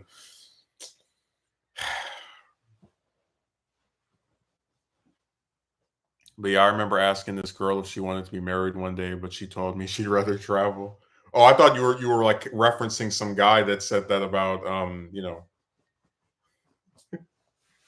well, I told you what happened to me when I had the girl that agreed to marry me, and how she reneged after a few days and then wasted my time for like 2 months till I called her a stupid game and stopped speaking to her.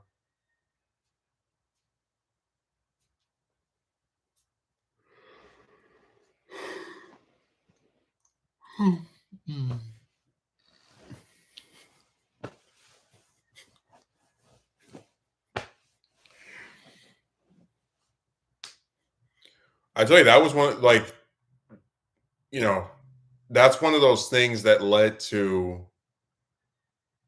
just the conclusion of, okay, this is my fate. We're always going to have these chicks.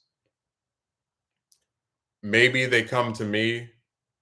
Um, maybe I come to them. Maybe we're just happening to be on the same website, whatever. Because I don't. This is before I really started like using Discord all that much. But it occurred to me that this is going to be a thing from now until the end of time, where you're going to keep encountering these stupid chicks. and they're going to ask you a bunch of questions. They're going to feign interest. And no matter how much you attempt to reciprocate, no matter how much you try to play it off, like, okay, fine, I could take it, leave it. No matter how much this person might claim they like speaking to you or find you interesting or da da da, you will always end up alone or not getting what you want. So again, it's like I guess I could have theoretically agreed to date the chick from the EU, but then oh great, I love having a girlfriend that I can't touch and doesn't want to have a family and lives all yeah, totally appealing to me. Sign me up.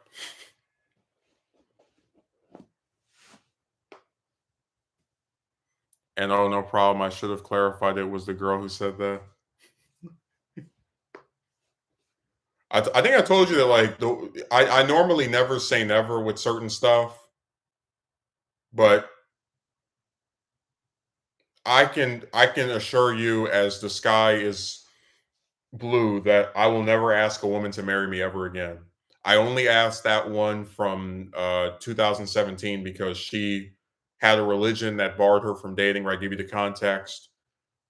You will never see me.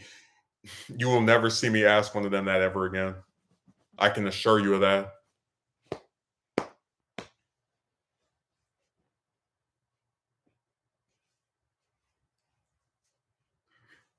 If it's this hard to get a date, forget trying to get a wife. You might as well be. You have a higher chance of winning the lottery.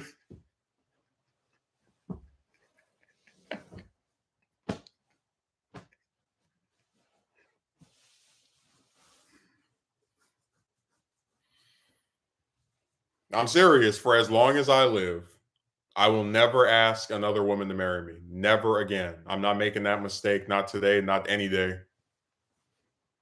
It was an extremely unique circumstance that caused me to pose that question, and you will not see it posed to another one of them. That was a special, once in a lifetime attempt at something, and you won't see it again.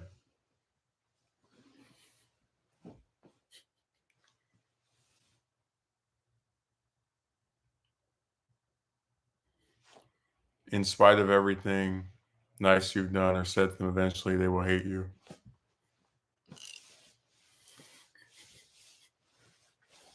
Told you a mixed signals queen. That was part of the final interaction I had with her. I was like, you call. I spoke in like third person. I was like, she found me amusing for a while. Even called me a friend. But the one thing she loves more than a friend is to see a friend fall, die trying.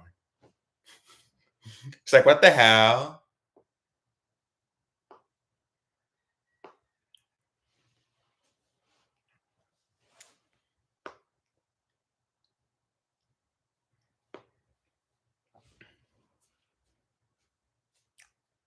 Yeah, I saw her yesterday. Her and her stupid bun.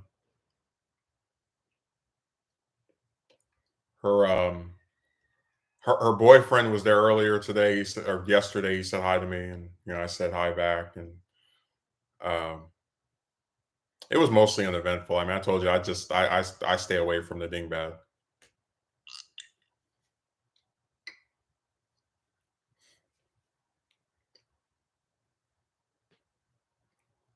I do kind of want to do a social experiment where it's like, because I mentioned my phone was off and I got a new number.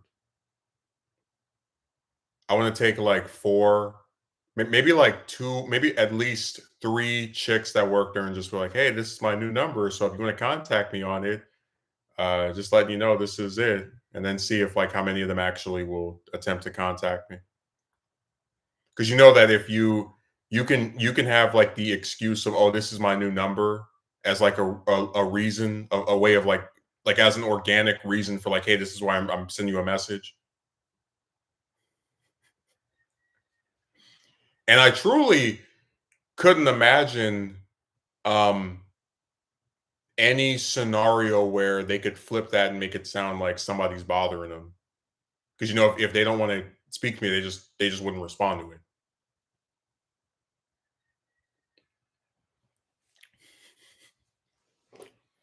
I told you, anytime we deal with these chicks, we have to be 5 steps ahead of them. We have to plan out all the scenarios and how's she going to turn this or flip this and switch this and, you know, do whatever circus crap. And that's their best skill. Yeah. But you get what I'm saying. If it's ignoring, yeah, that, oh, I know. I mean, you saw what I went through with not even just mixed signals queen, the other chick that sounded like she was so interested in speaking to me, and then when I messaged her, she just wouldn't respond at every excuse for not doing it. I think she still works there. Let me see. I just don't see her that often anymore because they tend to have me in the. Oh, I gotta start my whole restart my phone because when it went to that little app they have, it was acting up.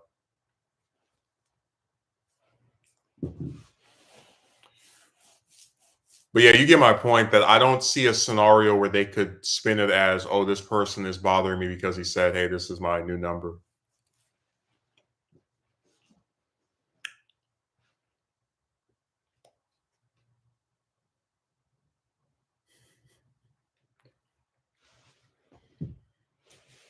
We always have to be several steps ahead, just like thinking in our minds, okay, could they turn this into that? Could they flip this way?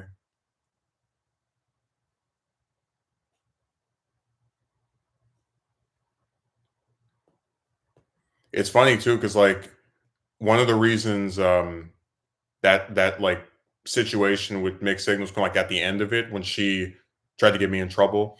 One of the reasons it's so funny that it went down the way it did, like in hindsight, is that I was so sick of her from that, that face she made, that nonsense. That I just there would be no scenario during that period where I would like try to come up and speak to her. So when I was outside reading the book and she came up to me, she had already like shown her own stupidity in like coming up to that person and then later on rage quitting, jumping up out of your chair and trying to like play off the victim, but then being on tape coming up to the person that you're pretending was treating you so badly. Because what I'm saying is because of how badly she was treating me, I wouldn't have made any attempt during that period to come up to her. So like she basically played herself. She walked in her own trap. It's sad when you have to be so cautious and aware of such trivial things like that. Yeah, they can spin anything. And remember, none of these smiles and giggles and hi and all the rest of that garbage means anything.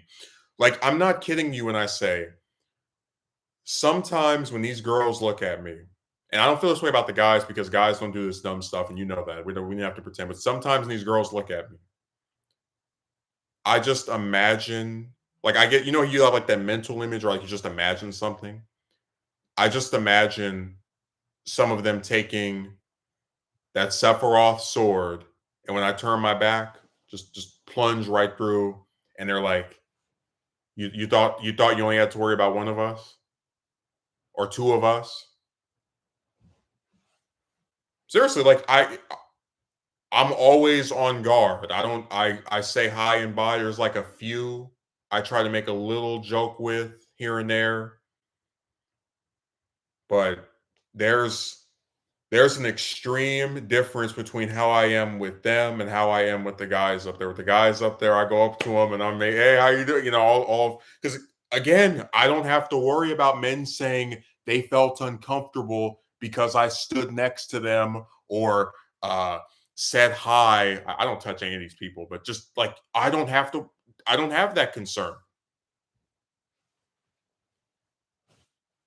If I message a guy who's 17 and I ask him how he's doing, I don't have anyone saying, "Oh, what are you doing texting a minor?" Because like dude, it's just, "Hey, are you all right? I haven't seen you in a while."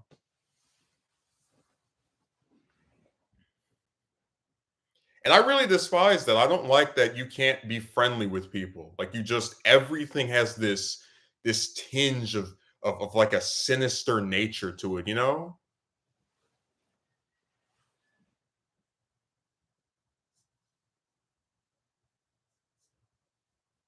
It's just so disgusting.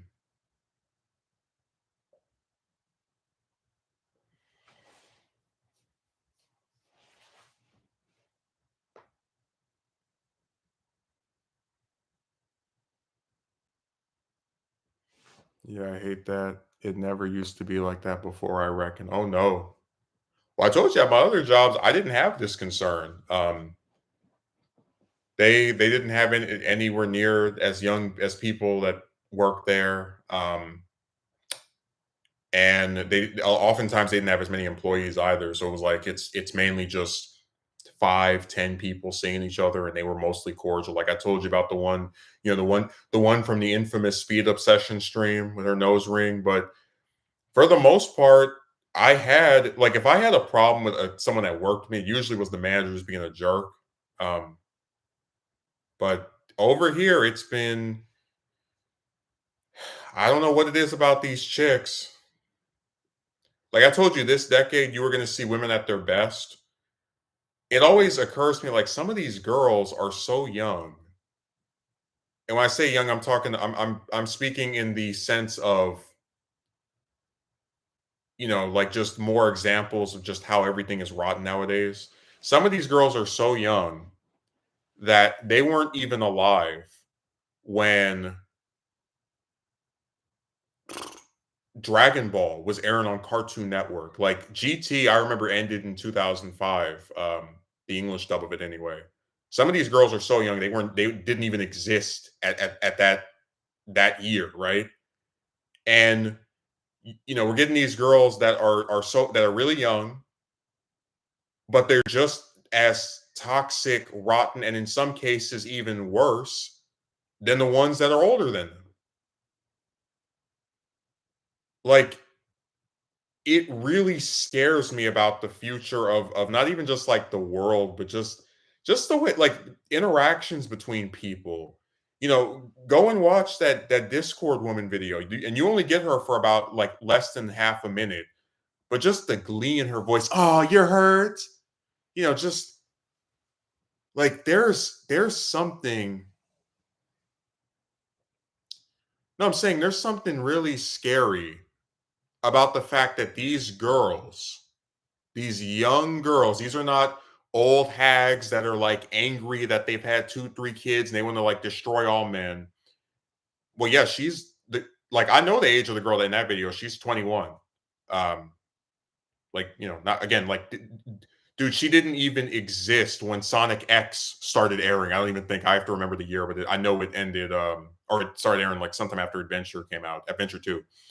So what I'm saying is that these young girls that in some cases can't even drink, in some cases are just like can't even uh vote, or they're like a few years away from getting these things, but they're like coming up, right? These young girls have grown up in this era of, because I would say like the social media really started taking off in the 2010s, right? They've grown up in this social media era. They've known nothing but these computers and these phones, and they are no better, in many cases are even worse than the generation before them. And they have no regard, like they see everything and every person, maybe besides family members, as like a game. Like, oh, if this man gets written up because he said hi to me, oh well, too bad, he shouldn't have said hi to me. It's really depressing because there's no hope.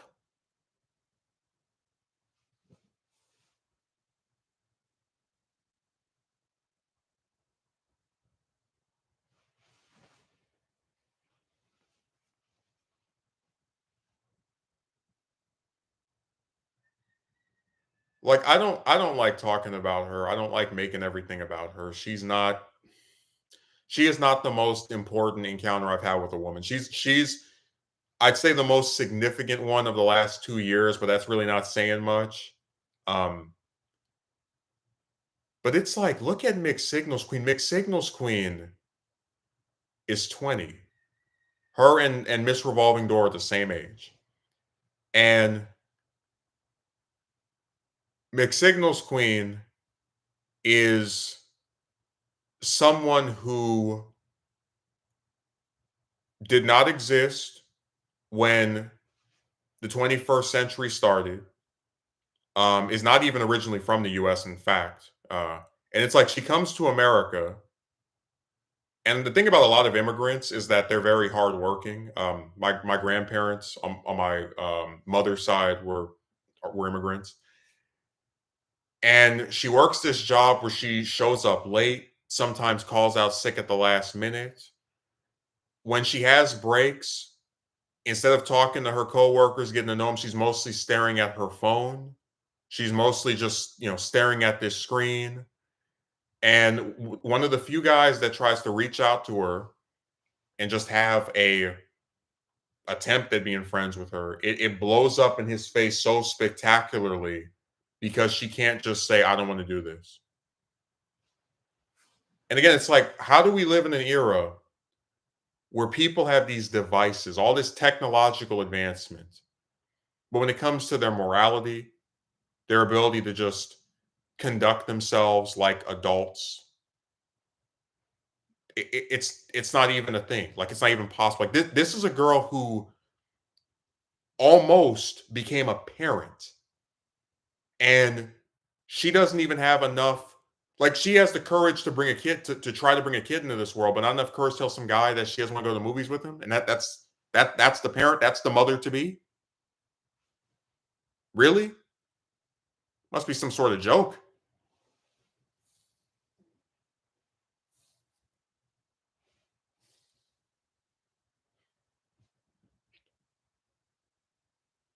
Like, really think about that. You don't have the courage to tell a guy, I don't want to go to the movies with you, but you have the courage to try to create a kid. Parent material right there. Well, sometimes I've really thought about like adopting, right? Um, and you know that when you're a parent, you are the leader of your kid. Your kid is under your tutelage, your you know guardianship, whatever you want to call it.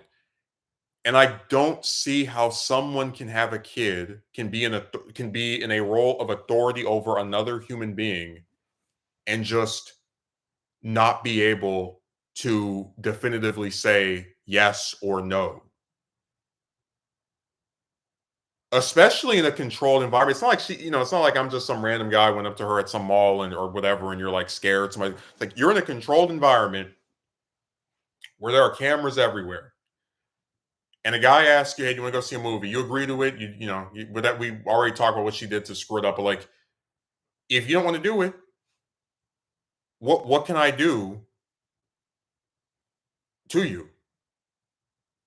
I mean, it's like it's just stupid. It's just dumb. And it's like, again, this is the next generation of women. These the morality depraved bastards are going to be the chicks that for the next 5, 10, 15 years, men will be lusting after, men will be trying to get with. They'll be talking about how hot she is. Oh man, I saw her and oh, she had this thing. So it's like they're nothing. There's no incentive. Like, after what she did, I don't even want to look at her, let alone try to have any kind of relationship. Again, like, no matter what screwed up stuff they do to people, there's no consequence. There's no incentive to change because they have that lousy, stupid, overrated, overhyped, probably unwashed triangle, and that makes everyone turn their brain off and just celebrate them. Our excuses what chicks give for when they tell a guy no. They say no. They say, oh, it's because they are scared of what the guy will do to them if they will tell him no. Well, look, I could be sympathetic were it not for the fact that you're in a controlled environment where everybody can see what I do. So, like, there's no incentive for me to like try to get back at you over that. Like, just it wouldn't make any sense for me as a person who wants to keep their job to like try to get revenge on you somehow for turning me down. But also, I told her You don't have to do this if you don't want to. When we reconciled, and she was like, maybe someday if you want. Such a liar, man.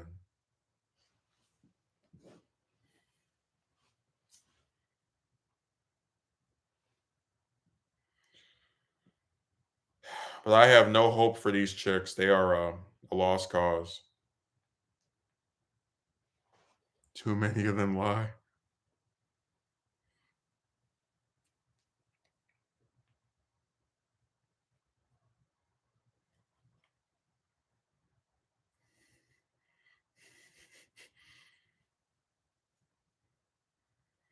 Could you imagine what I would look like if somebody asked me, "You want to go see a movie?" and I agree to it, and then I stand them up at the last minute, and then I get mad at them for being mad at me, even though I'm the one that ruined it, that messed it up. Just that's why I told you everything is just so backwards. Lie about things they don't need to be that don't need to be lied about. No, they don't. They don't need to be lied about. If you want to go see a movie with somebody, just say you don't want to go see it. Like it's stupid.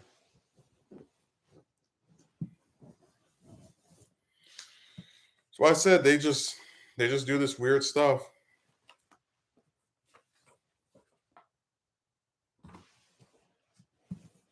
Too many lies.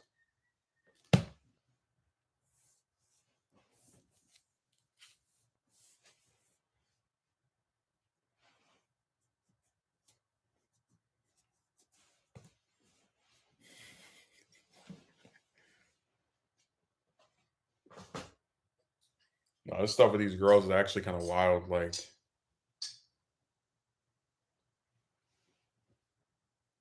I make mental notes like, okay, this one likes to smile at me. This one likes to throw her hands up and wave at me. And I just have to keep reminding myself it doesn't mean anything. They turn on you so fast.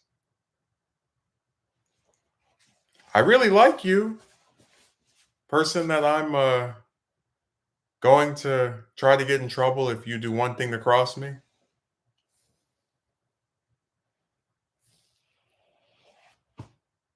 Really, really like you a lot.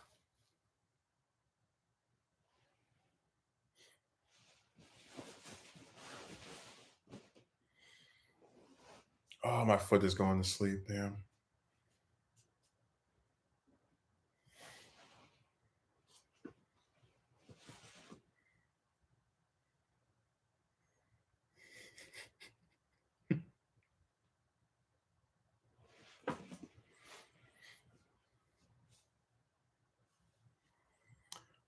If I sound more forlorn than usual, it's because it's just not easy to look at this stuff and be happy. Like, when you go to a job where you're there's like half the people that work there, you're worried about them trying to get you in trouble because of just how unstable they are. Uh, it's no fun.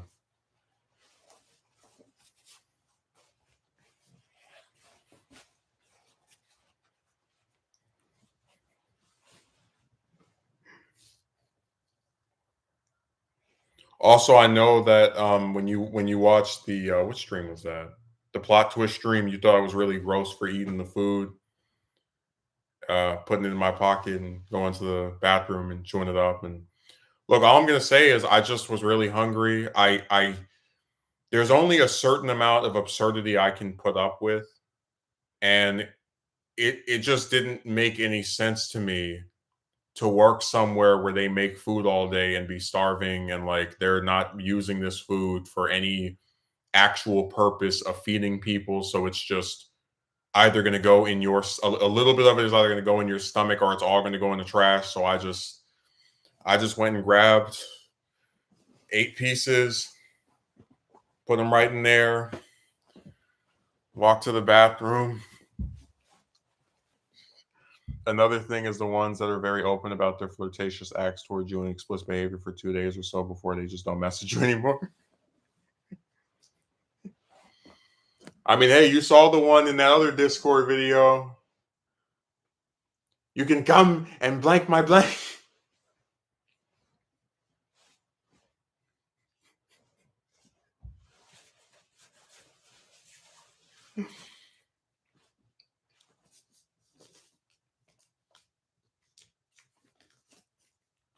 Oh, you probably don't even remember which one I'm referencing. It's the one that was in the phone, you know what video.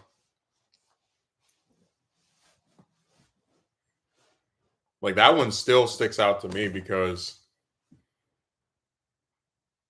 what can I say? They don't. It's so surreal to me how like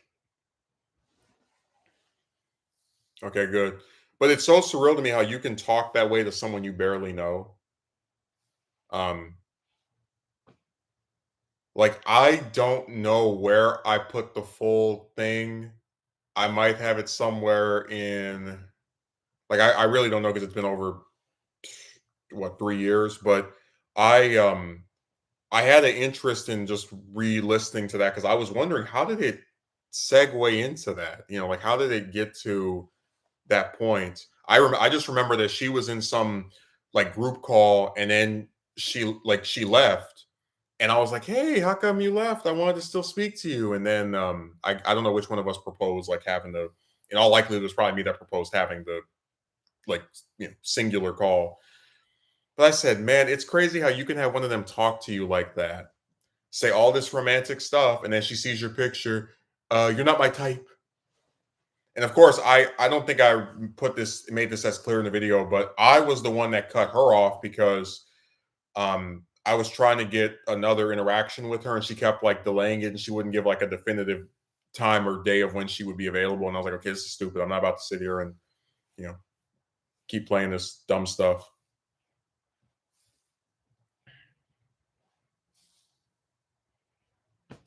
But isn't it interesting how they can always find a way to just to reel you back in for some more BS and then reveal it's all just another cruel joke.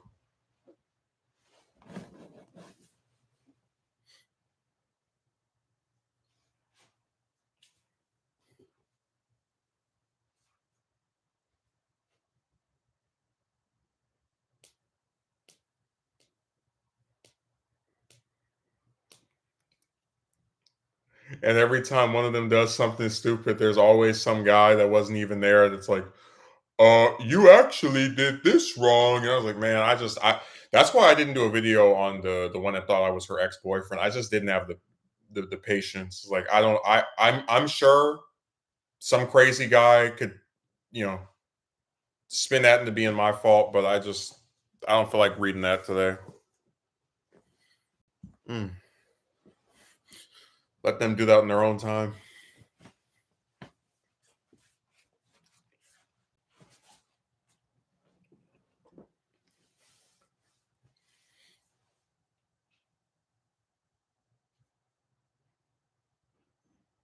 They are always doing something. They're always acting weird. They're always trying to.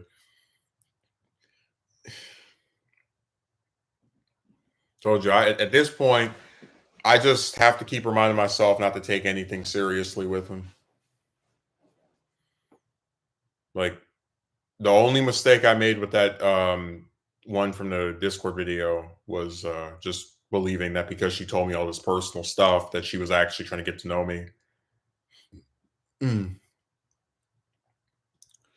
But from now on, anytime one of them starts blabbering about their background and their past, and all the rest of that, I'm just gonna go, yeah, yeah, yeah, yeah, yeah, yeah, yeah, yeah.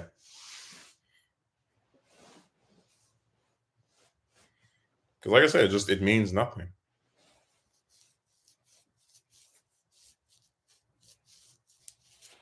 I just love how everybody hyper focused on a poem. It's like, man, I've written so much different stuff for people, and I was already getting ready to dump her after that anyway because she wasn't half responding.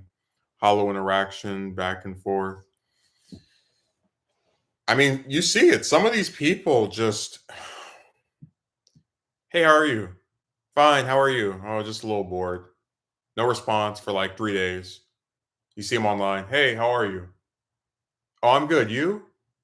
Oh, just tired. No answer for like 5 days. Hi. Hi, how are you? Just hungry. No response for like just it's stupid.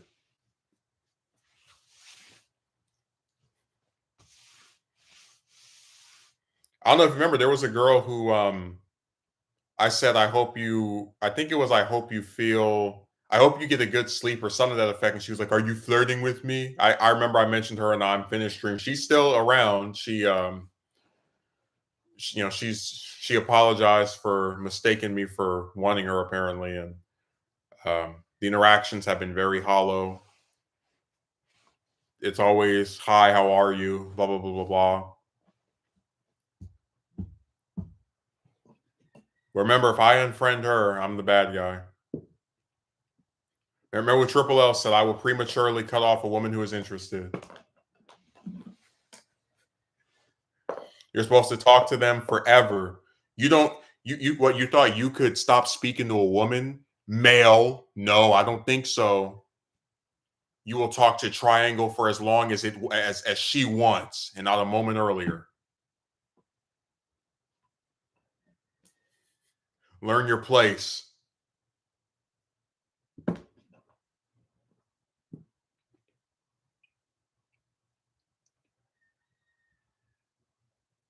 Imagine if that was actually like a rule that if you're a male, you just have to speak to them for as long as they want.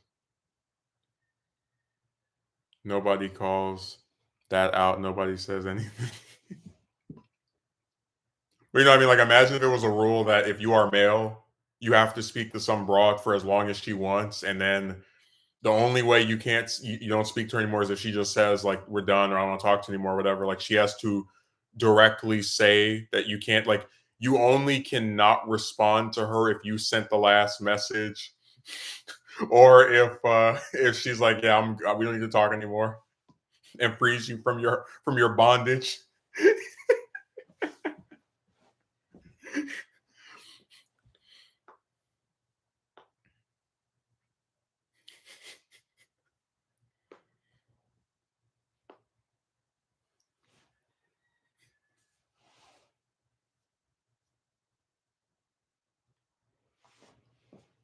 Hey, you never know, man.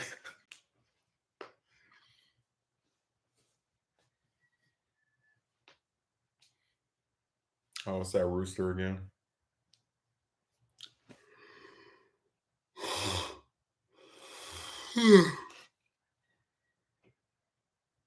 I'll be hearing that stupid thing for the rest of the year. It's real funny when I started staying over here. They told me that the place was basically sold, and then the guy started reneging. Uh, so I ended up having to pay that lovely 700 a month thing for the bank again, and it's so funny to see the person that would stick their hand out for 300, right? Tell me in June, I see you have moved into the blank, which is basically sold. And then in September, the place is nowhere close to being sold. I'm just, and about the food, I've always agreed that you should try to sneak any for yourself instead of it going to the trash. Oh, that's what I did. Man, that day I shoved 8 pieces into my pocket. It was fresh off the grill, warm. I went just like this and went to the bathroom and chewed it up, deleted the evidence.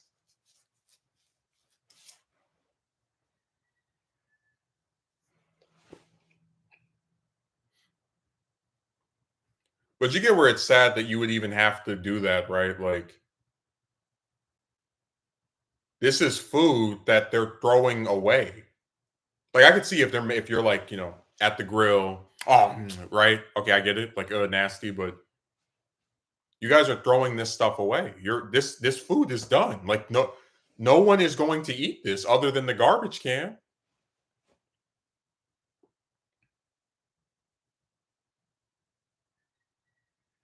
I just think it's so sad, man.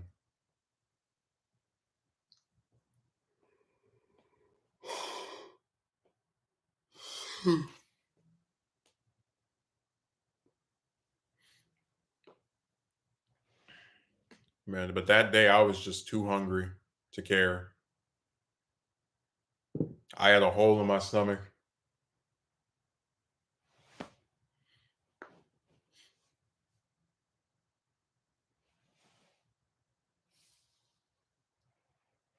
If you ask me, I don't think they give you enough perks for being an employee there. Oh no.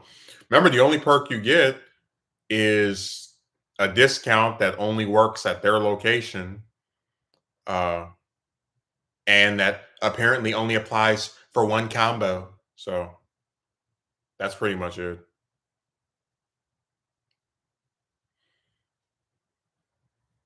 That's the full extent of your benefits for being a loyal employee for the past 10 months.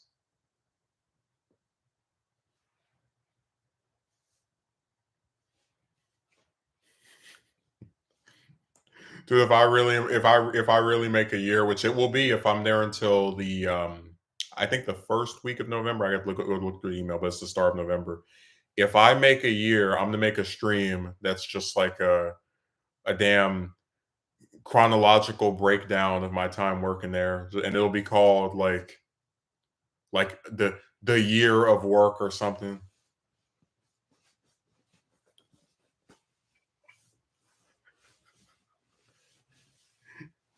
We give you the whole oral history of this saga, all the different arcs,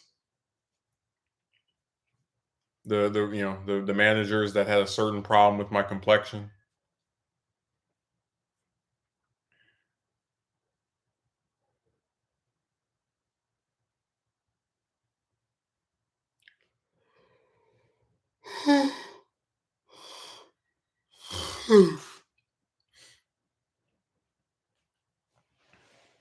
I still can't believe it's been that long. You might think of going, I bet this month they'll get rid of me. If I'm still here until April, it'll be amazing. If I'm still here until May, I can't believe it.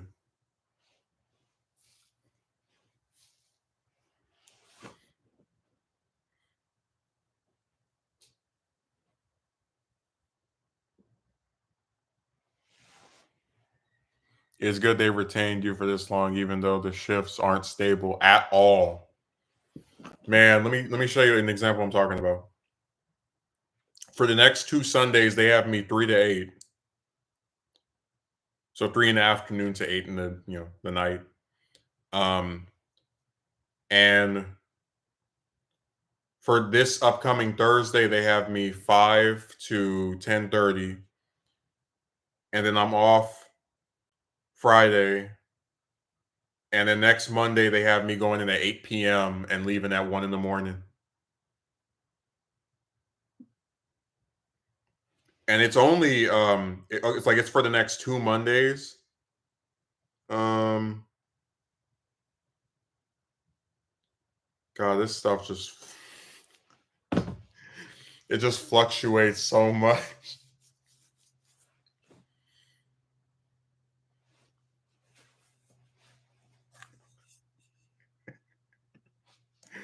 I said, I don't know how the hell anybody could have two jobs when they have one with hours like that. Because the thing is, like most people, when they have two jobs, they get a second one where, like, let's say it's earlier in the day or it's on like days they have off, right? Because of like, what I'm saying, it's just it's really annoying.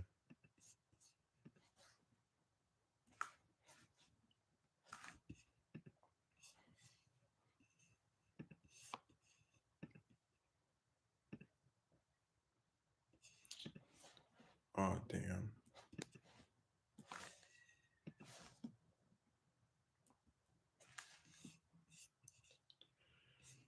Oh, this lovely sight.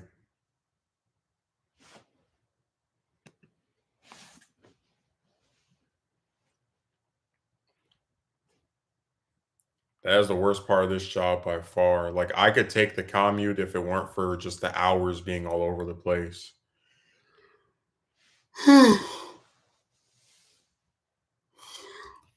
Sometimes you go in at 3 p.m., sometimes you go in at 5 p.m., sometimes you go in at 8 p.m.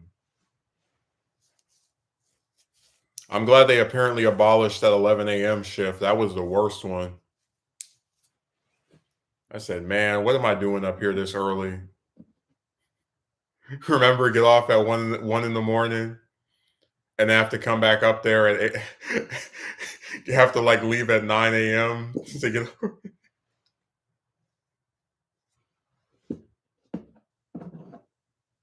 It was awful.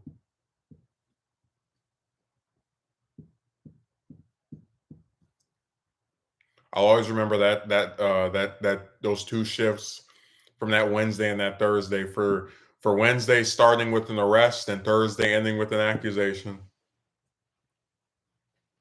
Wednesday started with, "Hey, Justin, did you know the cops were here?" And Thursday ended with, "Your account was made on June the 10th when we were in London."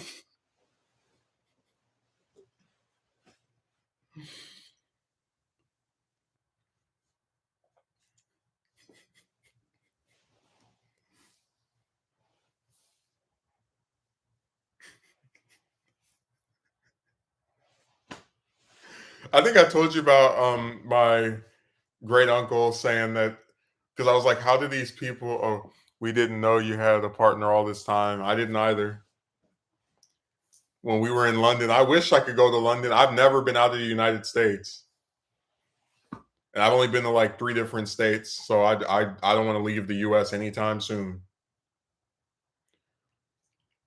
The only way you could get me to leave the U.S. on some like going to see some woman thing. It'd have to be some woman I've been talking to for like months, and she would have to want the same things as me, be desiring all the same similar long term stuff. But in terms of the ones that just want to go on a date or any other little, nah, you can stay over there.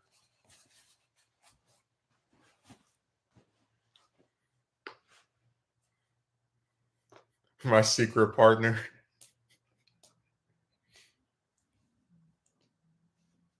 Her ex boyfriend sent me a message yesterday. I didn't respond because I was just so tired. I like passed out right after seeing it.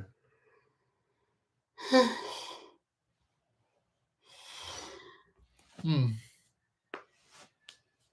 What can I say? At least her stupidity led to two men getting together and nodding heads in agreement of how insane she is.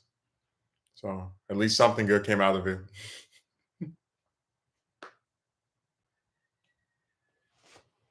If they perhaps, of course, they wouldn't traveled over to the US to meet you, that would be a different story and we'll show how serious they are. Yeah, but I would absolutely bet my house that would never happen because you got to remember in this era, they live hand and foot expecting everything to be delivered to them. They are by virtue of just existing some kind of like prized thing that every guy is like throwing himself at. Um, you know, pissing away hundreds and thousands of dollars just to be in her presence. But yeah, if they came to the US, it would be a totally different thing.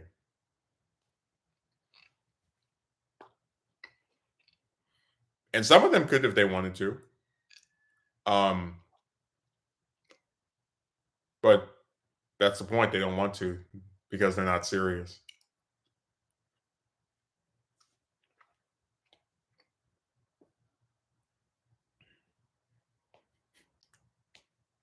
Dude, you want to talk about like more unrealistic things? Hmm. Let me think of something. You would sooner. What's a good company? What's a good like analogy of just how impossible this stuff is?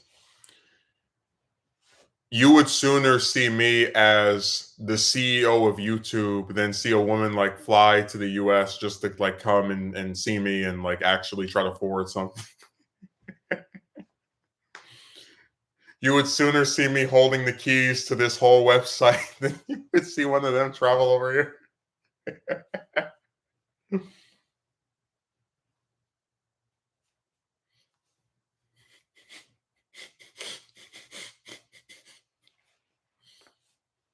Dude, I'm just thinking about like I remember when I made that joke about you would sooner see me with 1 million subscribers than see like a woman that like me with a woman who actually wanted the same things as me. Because I got I think 5 more subs in the last like 2 days, and I'm just like I actually there's a guy I used to watch. I don't watch him as much anymore because I like fell out of favor with his stuff, but I was on his channel the day that he went from 990,000 to 1 million. He had 250 million views. So at least like I can say the views are going up. They're not going to reach that number, I don't think. But you get my point that like there's at least some traction there to where I can like look at it and say there's a consistent theme of it, getting bigger, larger, etc. That woman stuff just stays in that same little spot with no movement. And every time you think something's getting better, it's just more false hope, more, stuff that didn't pad out the way you thought it would be. But at least with him, because of like his thing getting 1 million and me like looking at what the number of views were, I have like an actual numerical metric of what when I can expect to hit that number.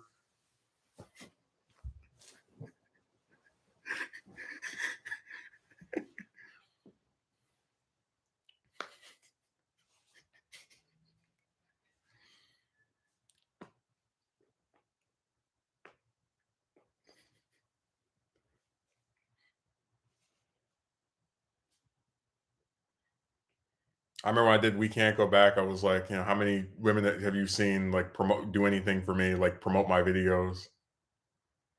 I should have said you would sooner see Taylor Swift give me a shout out than see some one of these girls like, hey, go watch my friends stuff.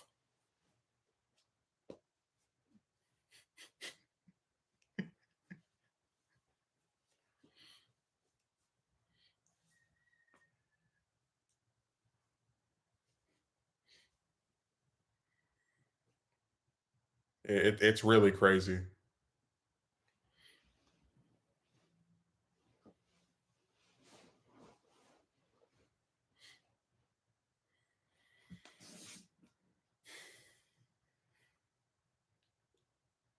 Just like I have this one relative, they keep asking me about my friend, and they're like, does he have a girlfriend? Is he married? And I'm just like, why? Why do you care?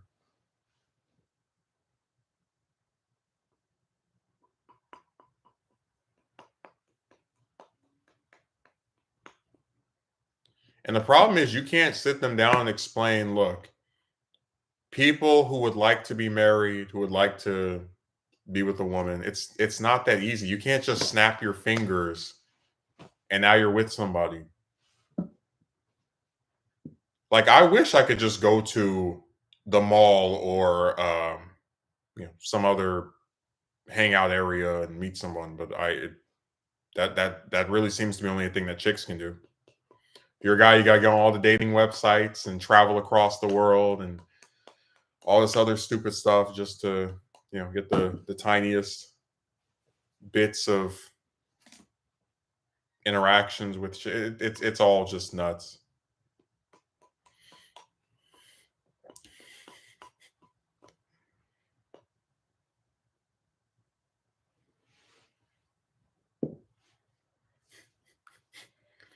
They probably wouldn't understand if you told them, especially if they are from oh no.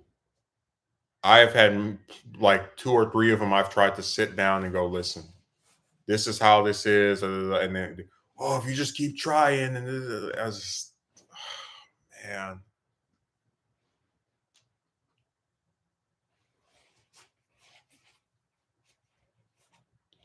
I mean, you might think I'm playing, but I'm really sick of these computer people. Um, Like, not even just the chicks. I mean, in general, I'm tired of going in like on sites like Discord and having people talk crazy and act weird for like no reason. Um, I've met like two, maybe three people on there that were decent, right? And when I say decent, I mean from the perspective of because you know there are people that are just like whatever you're fine with, but like that I have had a long term communication with and still enjoy speaking with and da da da. But the rest of it is just, especially in these servers, it just gets so obnoxious, man. That's why for the last like 3, 4 weeks, I just been turning this thing off.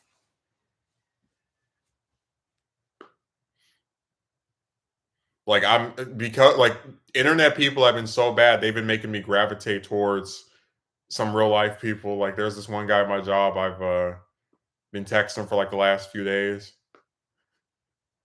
He's getting close to hitting the exit switch.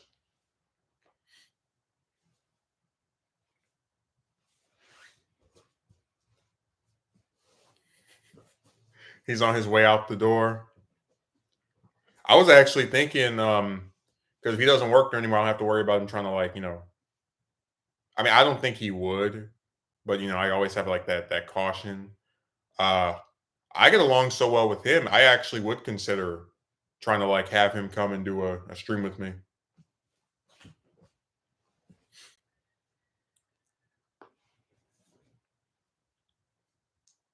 And that is an extremely rare thing for me to let people do. When they get on there and they start saying all that stuff, what's going to come out and whatnot. So that would be from a real area of trust, I should say.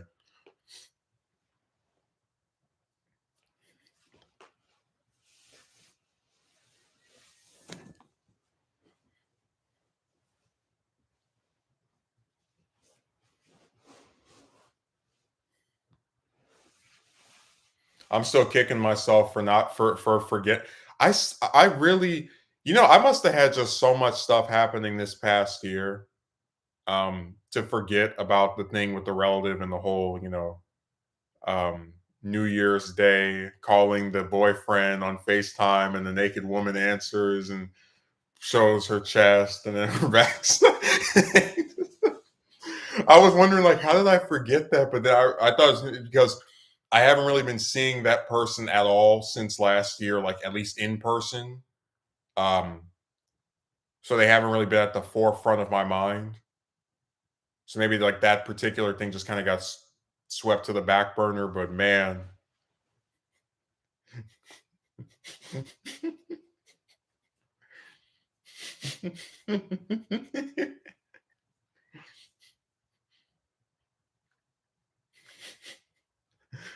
imagine like dating somebody and then hey, they answered, oh, but it's not them. What?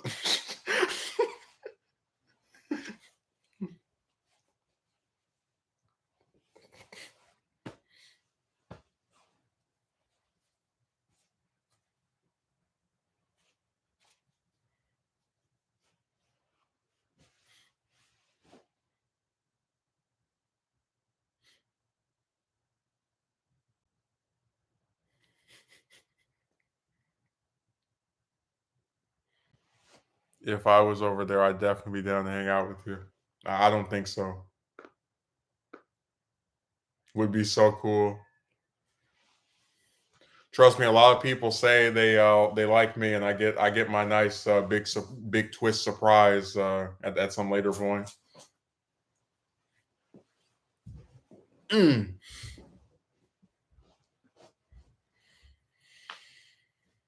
Mm.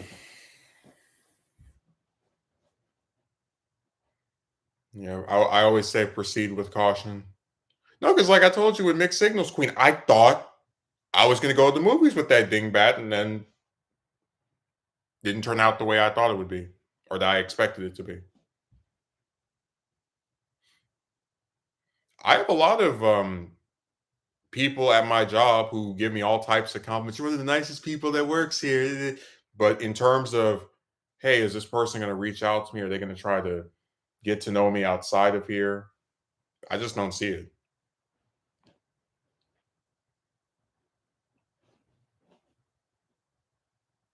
And I just don't want to get to a point where I I'm led to believe people like me and then they don't make any attempt. That is true though, always best to proceed with caution. Dude, there was a girl at the job who said that I was one of her favorite people that worked there, and I it took everything I had not just burst out laughing because I'm like, we barely even speak. Like we literally don't we have little to no interactions here, no interactions outside of here, but I'm one of your favorites. That's why I said it means nothing.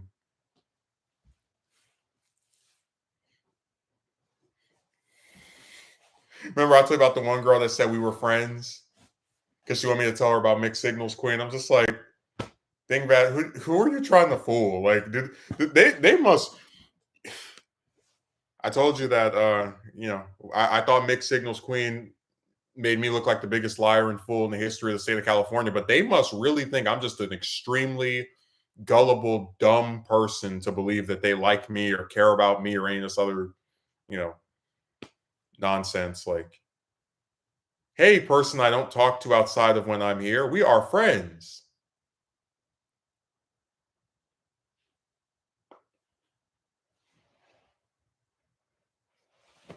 I'll tell you about that one guy that was defending. He's the one that tried to accuse me of flirting with mixed signals queen, which like indirectly led me to be like, oh, I guess we can hang out, whatever. Um, he at one point said that we were friends, and I'm like, dude, I don't even talk to you outside of here because you do all this woman lust, this woman defending, the seal stuff, where they just blindly back them.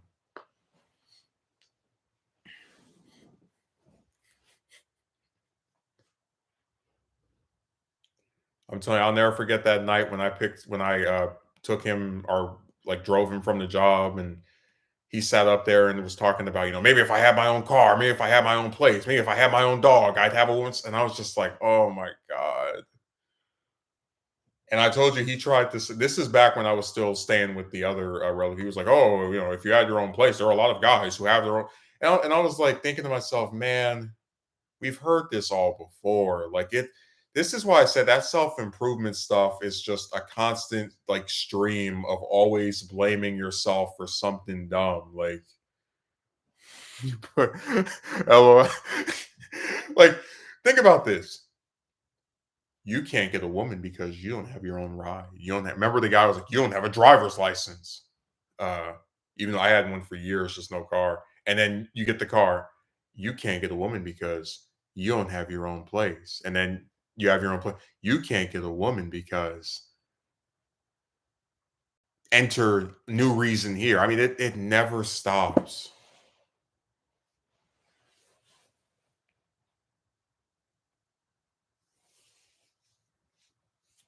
He had the nerve to say that we hung out together and he was the most fun person I hung out with at anybody there. I was just like, dude, our version of hanging out was me picking you up or rather like driving you back to your place.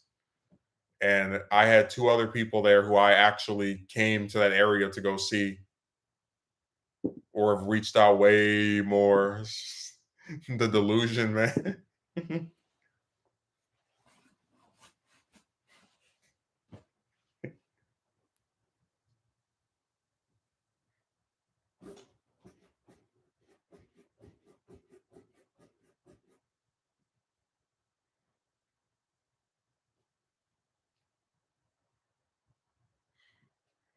I'm telling you, they really believe they're like so amazing. Just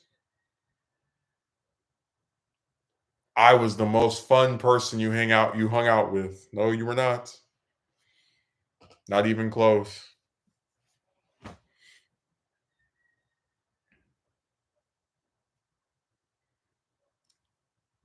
If I were to rank my like top 10 favorite coworkers, he definitely would not be in there. Like I said, once you start peddling that can do no wrong and there's something wrong with all the guys and all the rest of that trash, I just lose interest. I just don't like when they throw around the word friend so loosely. Yeah, it doesn't mean anything.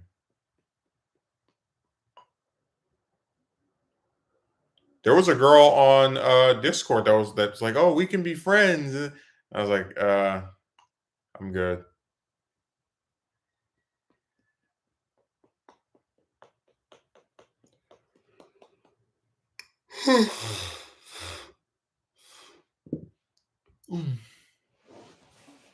Words have no meaning anymore. People just, I don't know, everybody's so like desperate to consider someone their friend, you know? Like I really don't understand that. Like I don't know why I can't just be someone's acquaintance, um, you know, companion.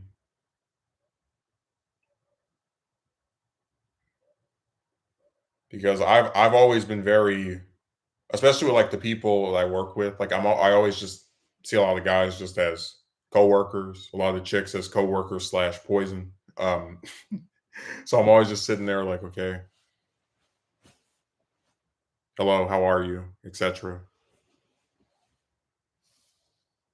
But I would never in a million years consider like 90% of the people I work with to be friends with me.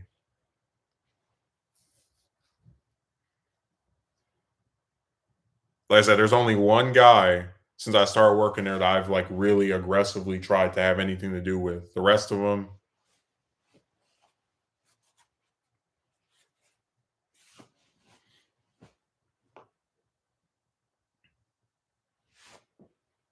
you're just negative.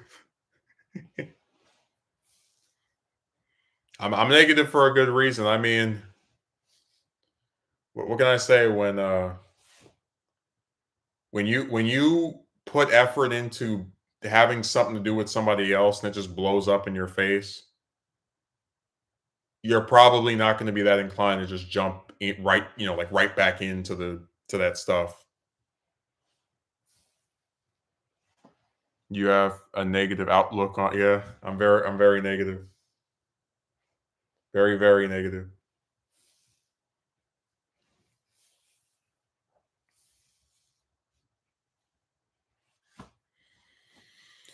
That's why we bring up the whole you know, family thing and just how, I mean, one of the reasons that having a family is appealing is you're given an incentive to want to see what happens next. Are my children going to be able to brave through the storms of preschool and middle school and high school and college? And then you want to be around for that. You want to be there to assist them in any way that you can. You want to see what will occur. There's an excitement, there's a fear, but there is a desire to there is a positive desire to see things progress.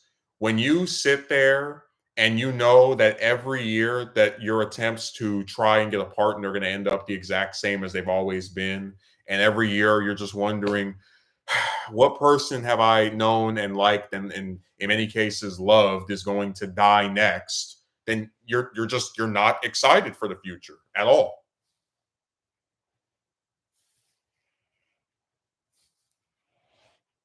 I get excited about videos I make, and I get excited about, various projects and whatnot, but, like, in terms of interpersonal relationships, absolutely not, because we already know what that's going to be.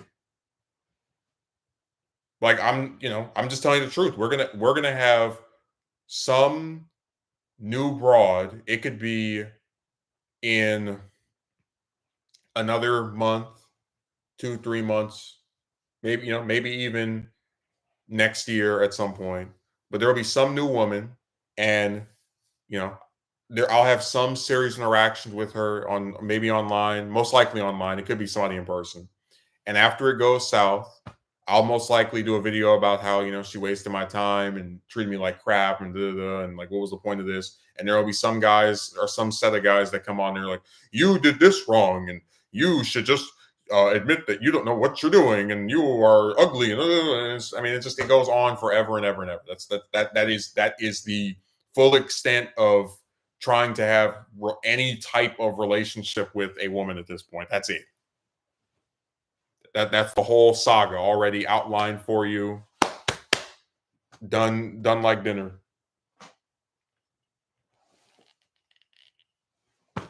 You already know what's coming. And you don't have to be some great uh what's the word for it? Prognosticator to see it. This is not splitting the atom. It's just basic pattern recognition skills. If it's the same stupid thing every year, it's going to be the same stupid thing next year.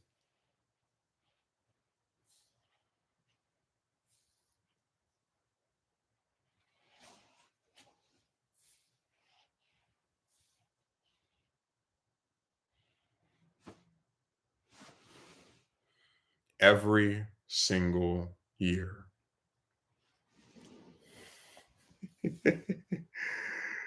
now now until the end of time.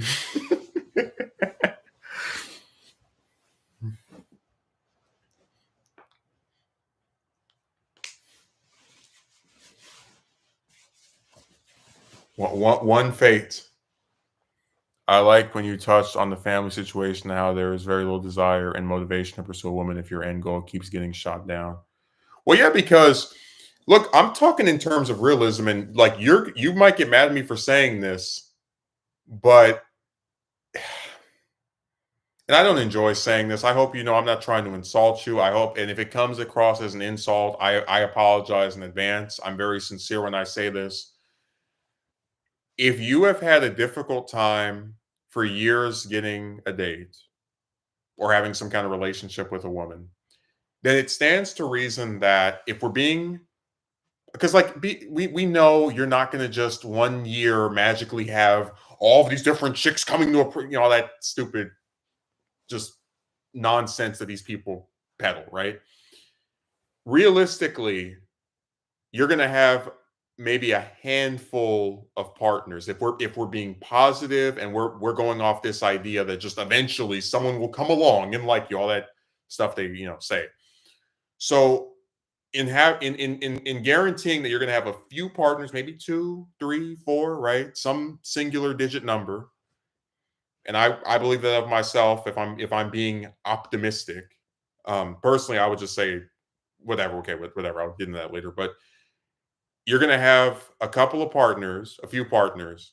Does it really make sense with your couple or few partners to initiate a romance with a woman who is antagonistic or otherwise completely opposed to what you want to do with her?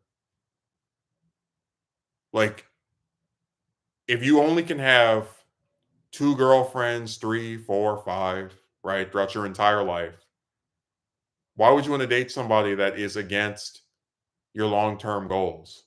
Like, why would you want to waste your time with a person who says, "Oh, you want to have a family?" Not with me. Like, I just don't see the point of engaging in that.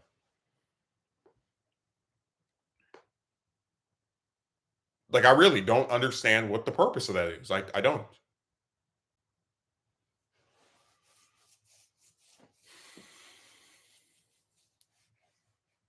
I'm not trying to insult you. Maybe in a year or 3 years, there's going to be some miraculous turnaround, and you get chicks, coming at you for every angle of the world. But I just don't believe in that. So if we're being realistic, and we can guarantee that there's going to be a few, then why waste your time with someone that doesn't want to do the things you want to do?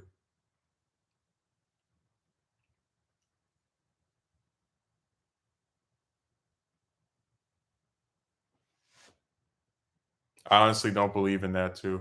Well, look, I don't believe it either. I'm just telling you what they like to tell me. Eventually someone will come along because they want you to like believe it's normal to just wait 10 years for a date. Just wait years and years for this magic woman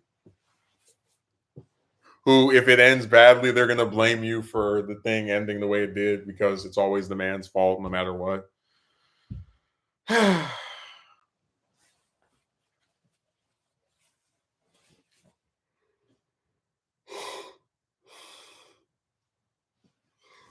Hmm.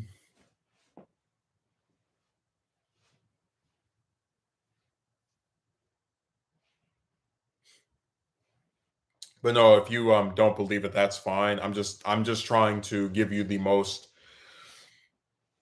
optimistic perspective that I could throw a bone at. Um, but even that one is still like, well, is it really that great if you're still not going to get what you want?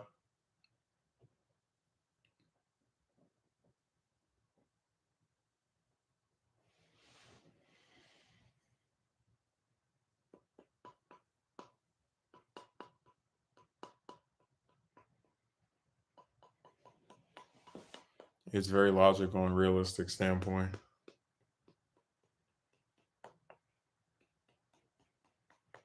I'm serious. If you contrast the life of two people in their 20s, and one of them is married and they have a family and they're like worried about their son or daughter and their upbringing, and they have some wife that, also works, and they're both tired, but they like being around each other, and they argue sometimes, but they both have like this shared desire to have the betterment of all three of them, and to make their family ascend higher up the economic ladder by both of them working. There is some ability to look at that, have hope, be excited for the future to some extent or another, even if there are hardships, etc. But when you contrast that with a guy, no family, and whatever relatives he does care about, they're dying off seemingly every other year, or they don't bother to speak to him, see how he's doing. All the times and attempts he makes at forming a connection with a possible romantic partner go nowhere. It's like, what does he have to look forward to? And I'm also going to make this point in the video because I want this to be understood.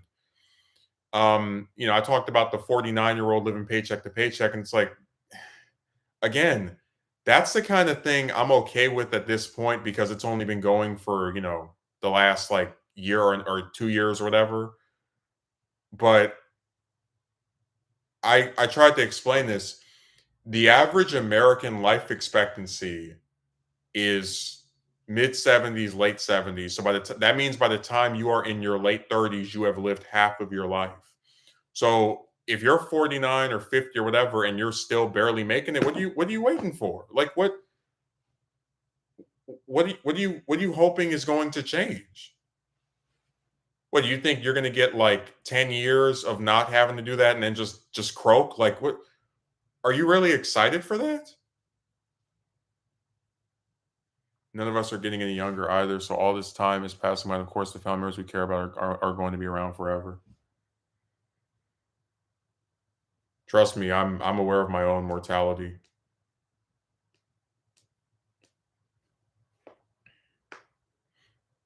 Well, you understand my point. It's like someone who is living paycheck to paycheck in their teens or 20s, at least they can kind of like say, hey, you know what? This is just a stepping stone, right? Um, if I get this job, if I get this circumstance, whatever, whatever. But if you're almost 50, right?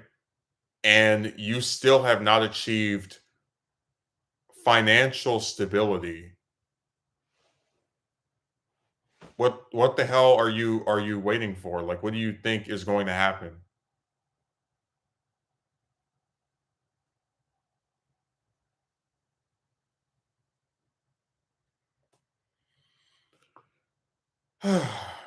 Trust me, I'm fully aware of none of us getting any younger. I have had all types of thoughts about that. When you sit there and you watch somebody rot away from a disease for several years and then just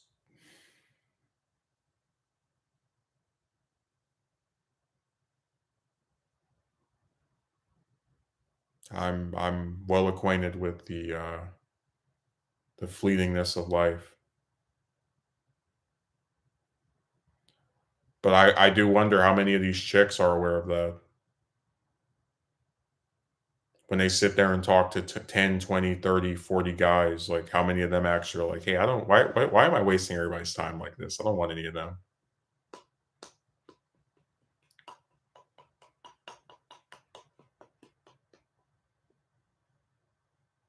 He said, "Hell no." Well, that was one of the reasons why I wanted to do the, the whole thing of, like, the evil daughter, because it is based on the idea that when someone loses their whole, all the relatives that they cared about, right? And they put all of their hopes into this child that is the only new thing they've been able to create that seems like promising, and that goes rotten. There's nothing else to look forward to. It's all, you know, just hollow and pointless.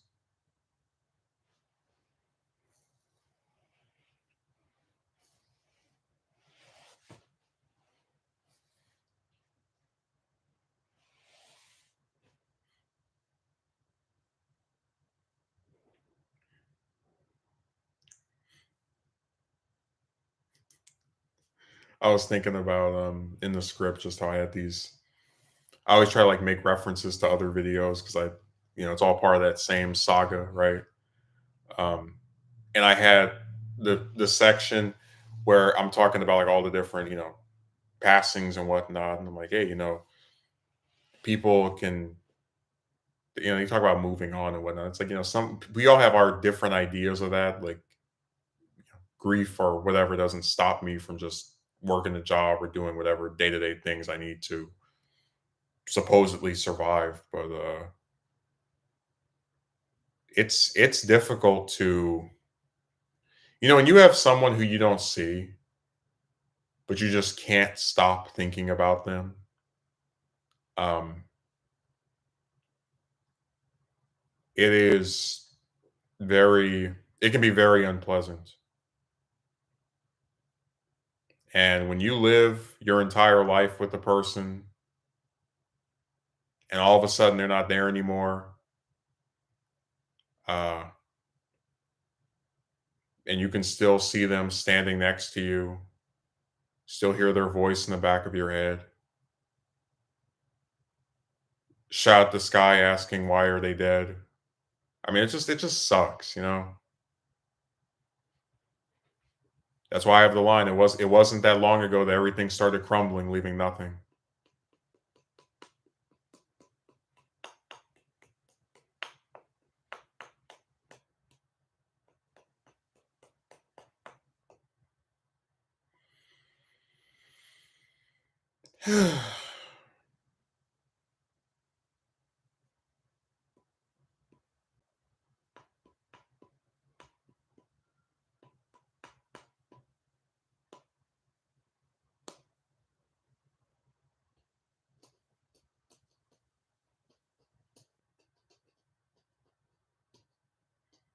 Serious. I don't understand the point of living if you don't get to have what you want.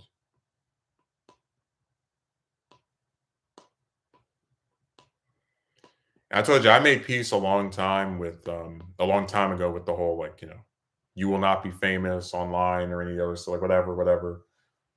But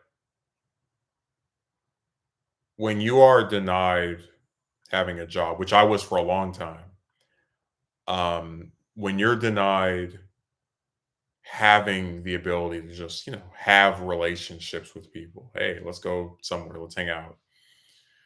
When you are denied, and it's not for lack of trying, it's not like you're sitting just waiting for this stuff to happen. I think you have a right to be dissatisfied with that.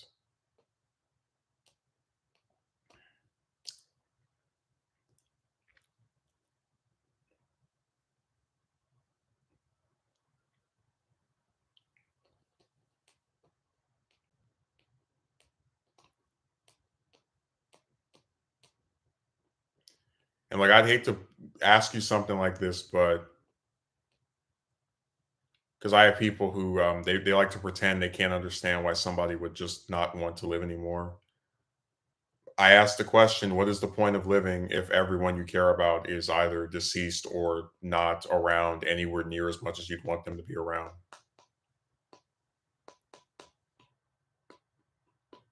Like if you couldn't if you could not see any of the people you cared about because they were either dead or just you call them, they don't answer, or they live somewhere extremely far away and they only respond once a month or so. You would you would feel alone. You would feel frustrated by just how isolated you are from anything that actually anyone actually means something to you.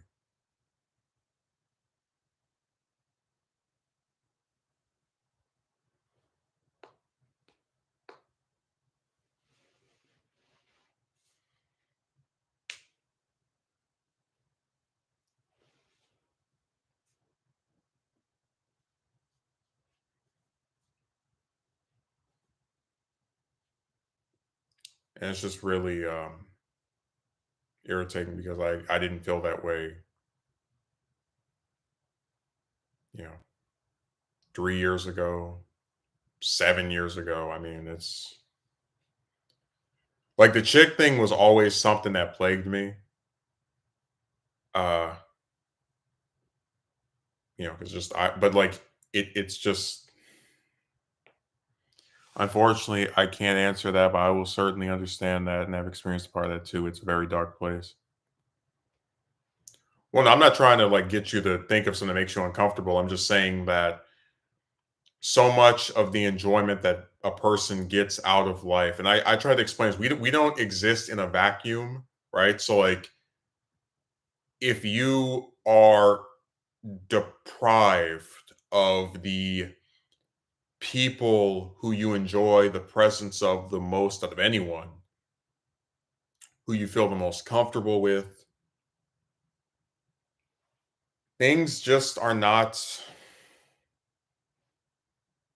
they just don't mean anything anymore.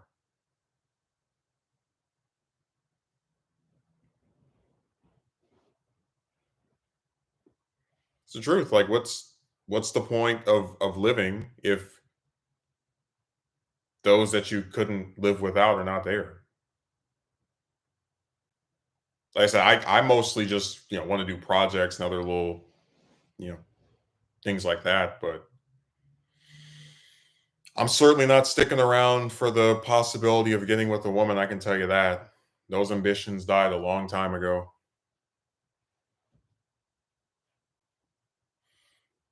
Hmm.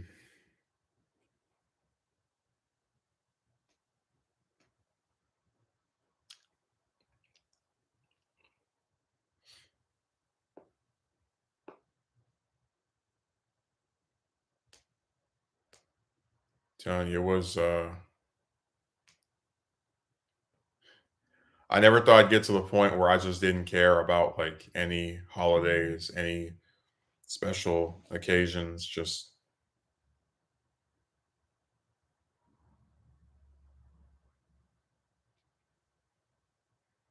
what you say is very true. I told you I've experienced it. I mean, I don't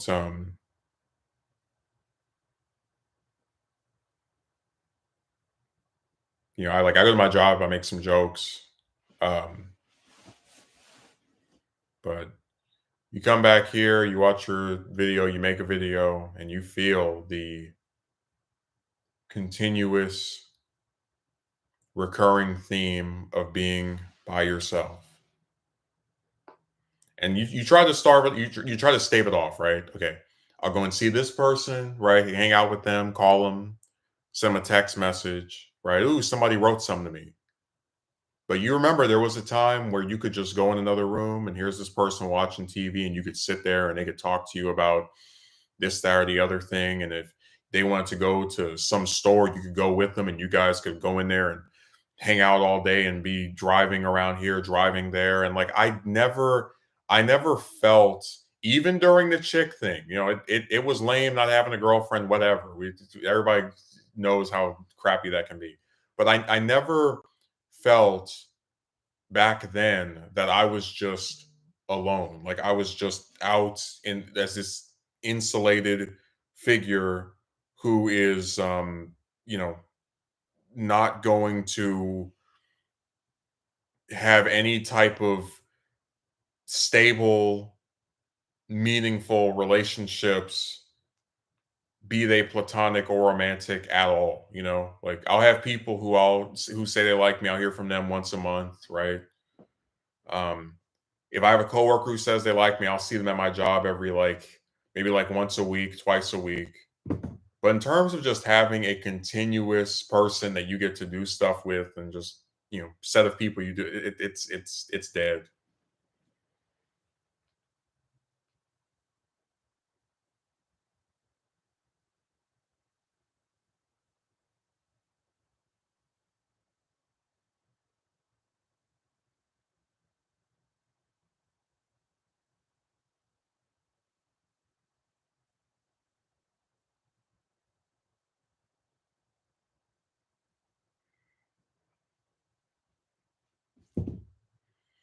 And I just don't think people are meant to be alone. Um, I know I wasn't until, the last half a dozen years or so.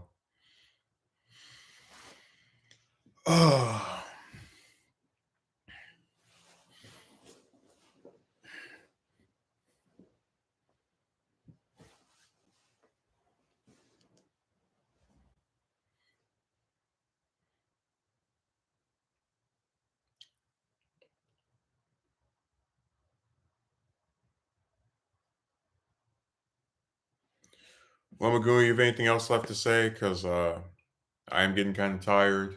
I took a little nap before the stream because I just passed out or whatever when I got back from work. But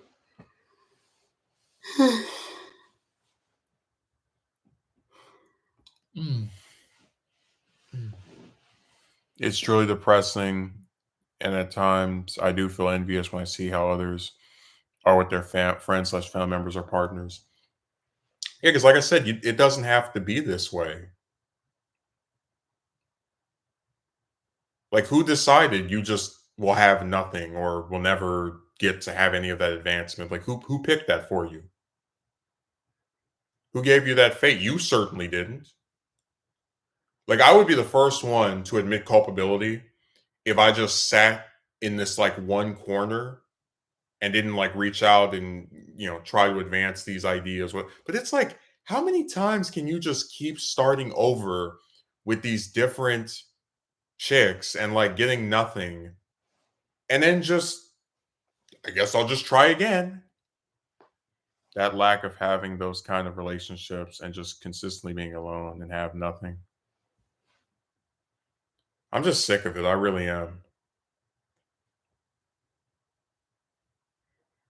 And I make the point in the video. It's like, maybe if it were 5, 10 years ago, right?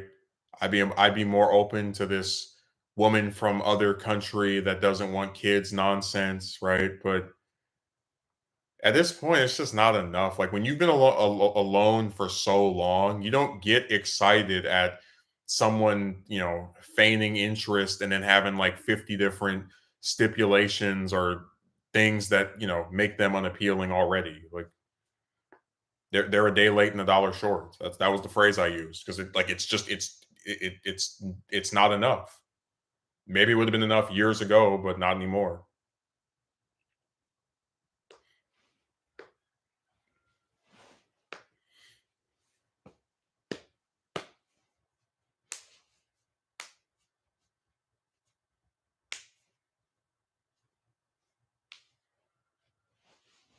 But yeah, you have anything else to add before we wrap this up? I gotta run outside and put this I had some sodas in the fridge and then probably try to go to sleep. Mm. When I saw you show up, I knew I had to go a little bit longer than usual to make up for lost time.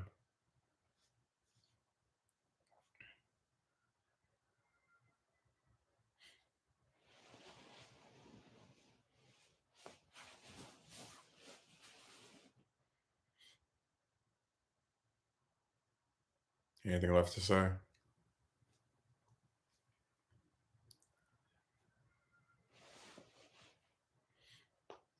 Any further comments, thoughts, theories, concerns, statements?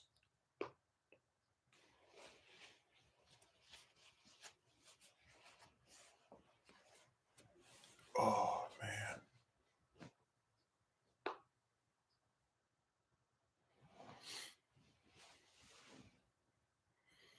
I just hope you try not to think about this stuff too much. Oh, it's always during the latter part of the year when I think about it because it's like as very hard as it is. It is very hard, but it just can't be helped. I mean, I told you I have 3 months of, oh, this person died today.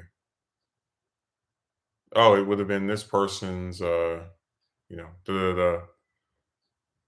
Like it's 3 months of death anniversaries and then like 3 months of it would have been this person's birthday. It's just a really depressing period. Like I'm always thinking about death and passings and because it's just that's all the last couple of years have been just this person dies, like I sometimes just what just it, like just remember that every year after I started doing this stuff is just defined by casualties and corpses and just being deprived more and more of things until you don't even like want to bother with trying at all. It's all just lame.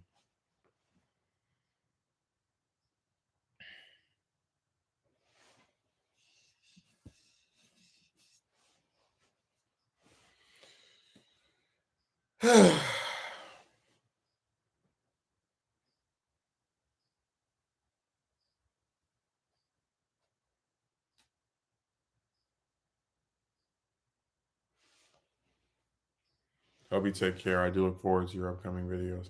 Yeah,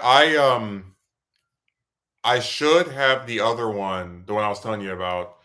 If not tomorrow, then the day after tomorrow, because I work tomorrow, so I'll be able to. I should be able to like either finish it tonight or tomorrow night, one of those two. But yeah, thanks for showing up, and I really don't try to be somber, right? Like to just turn everything so negative and depressing and whatnot. But it's just every now and again, you get it all just kind of like boils up, and you just have to vent about it.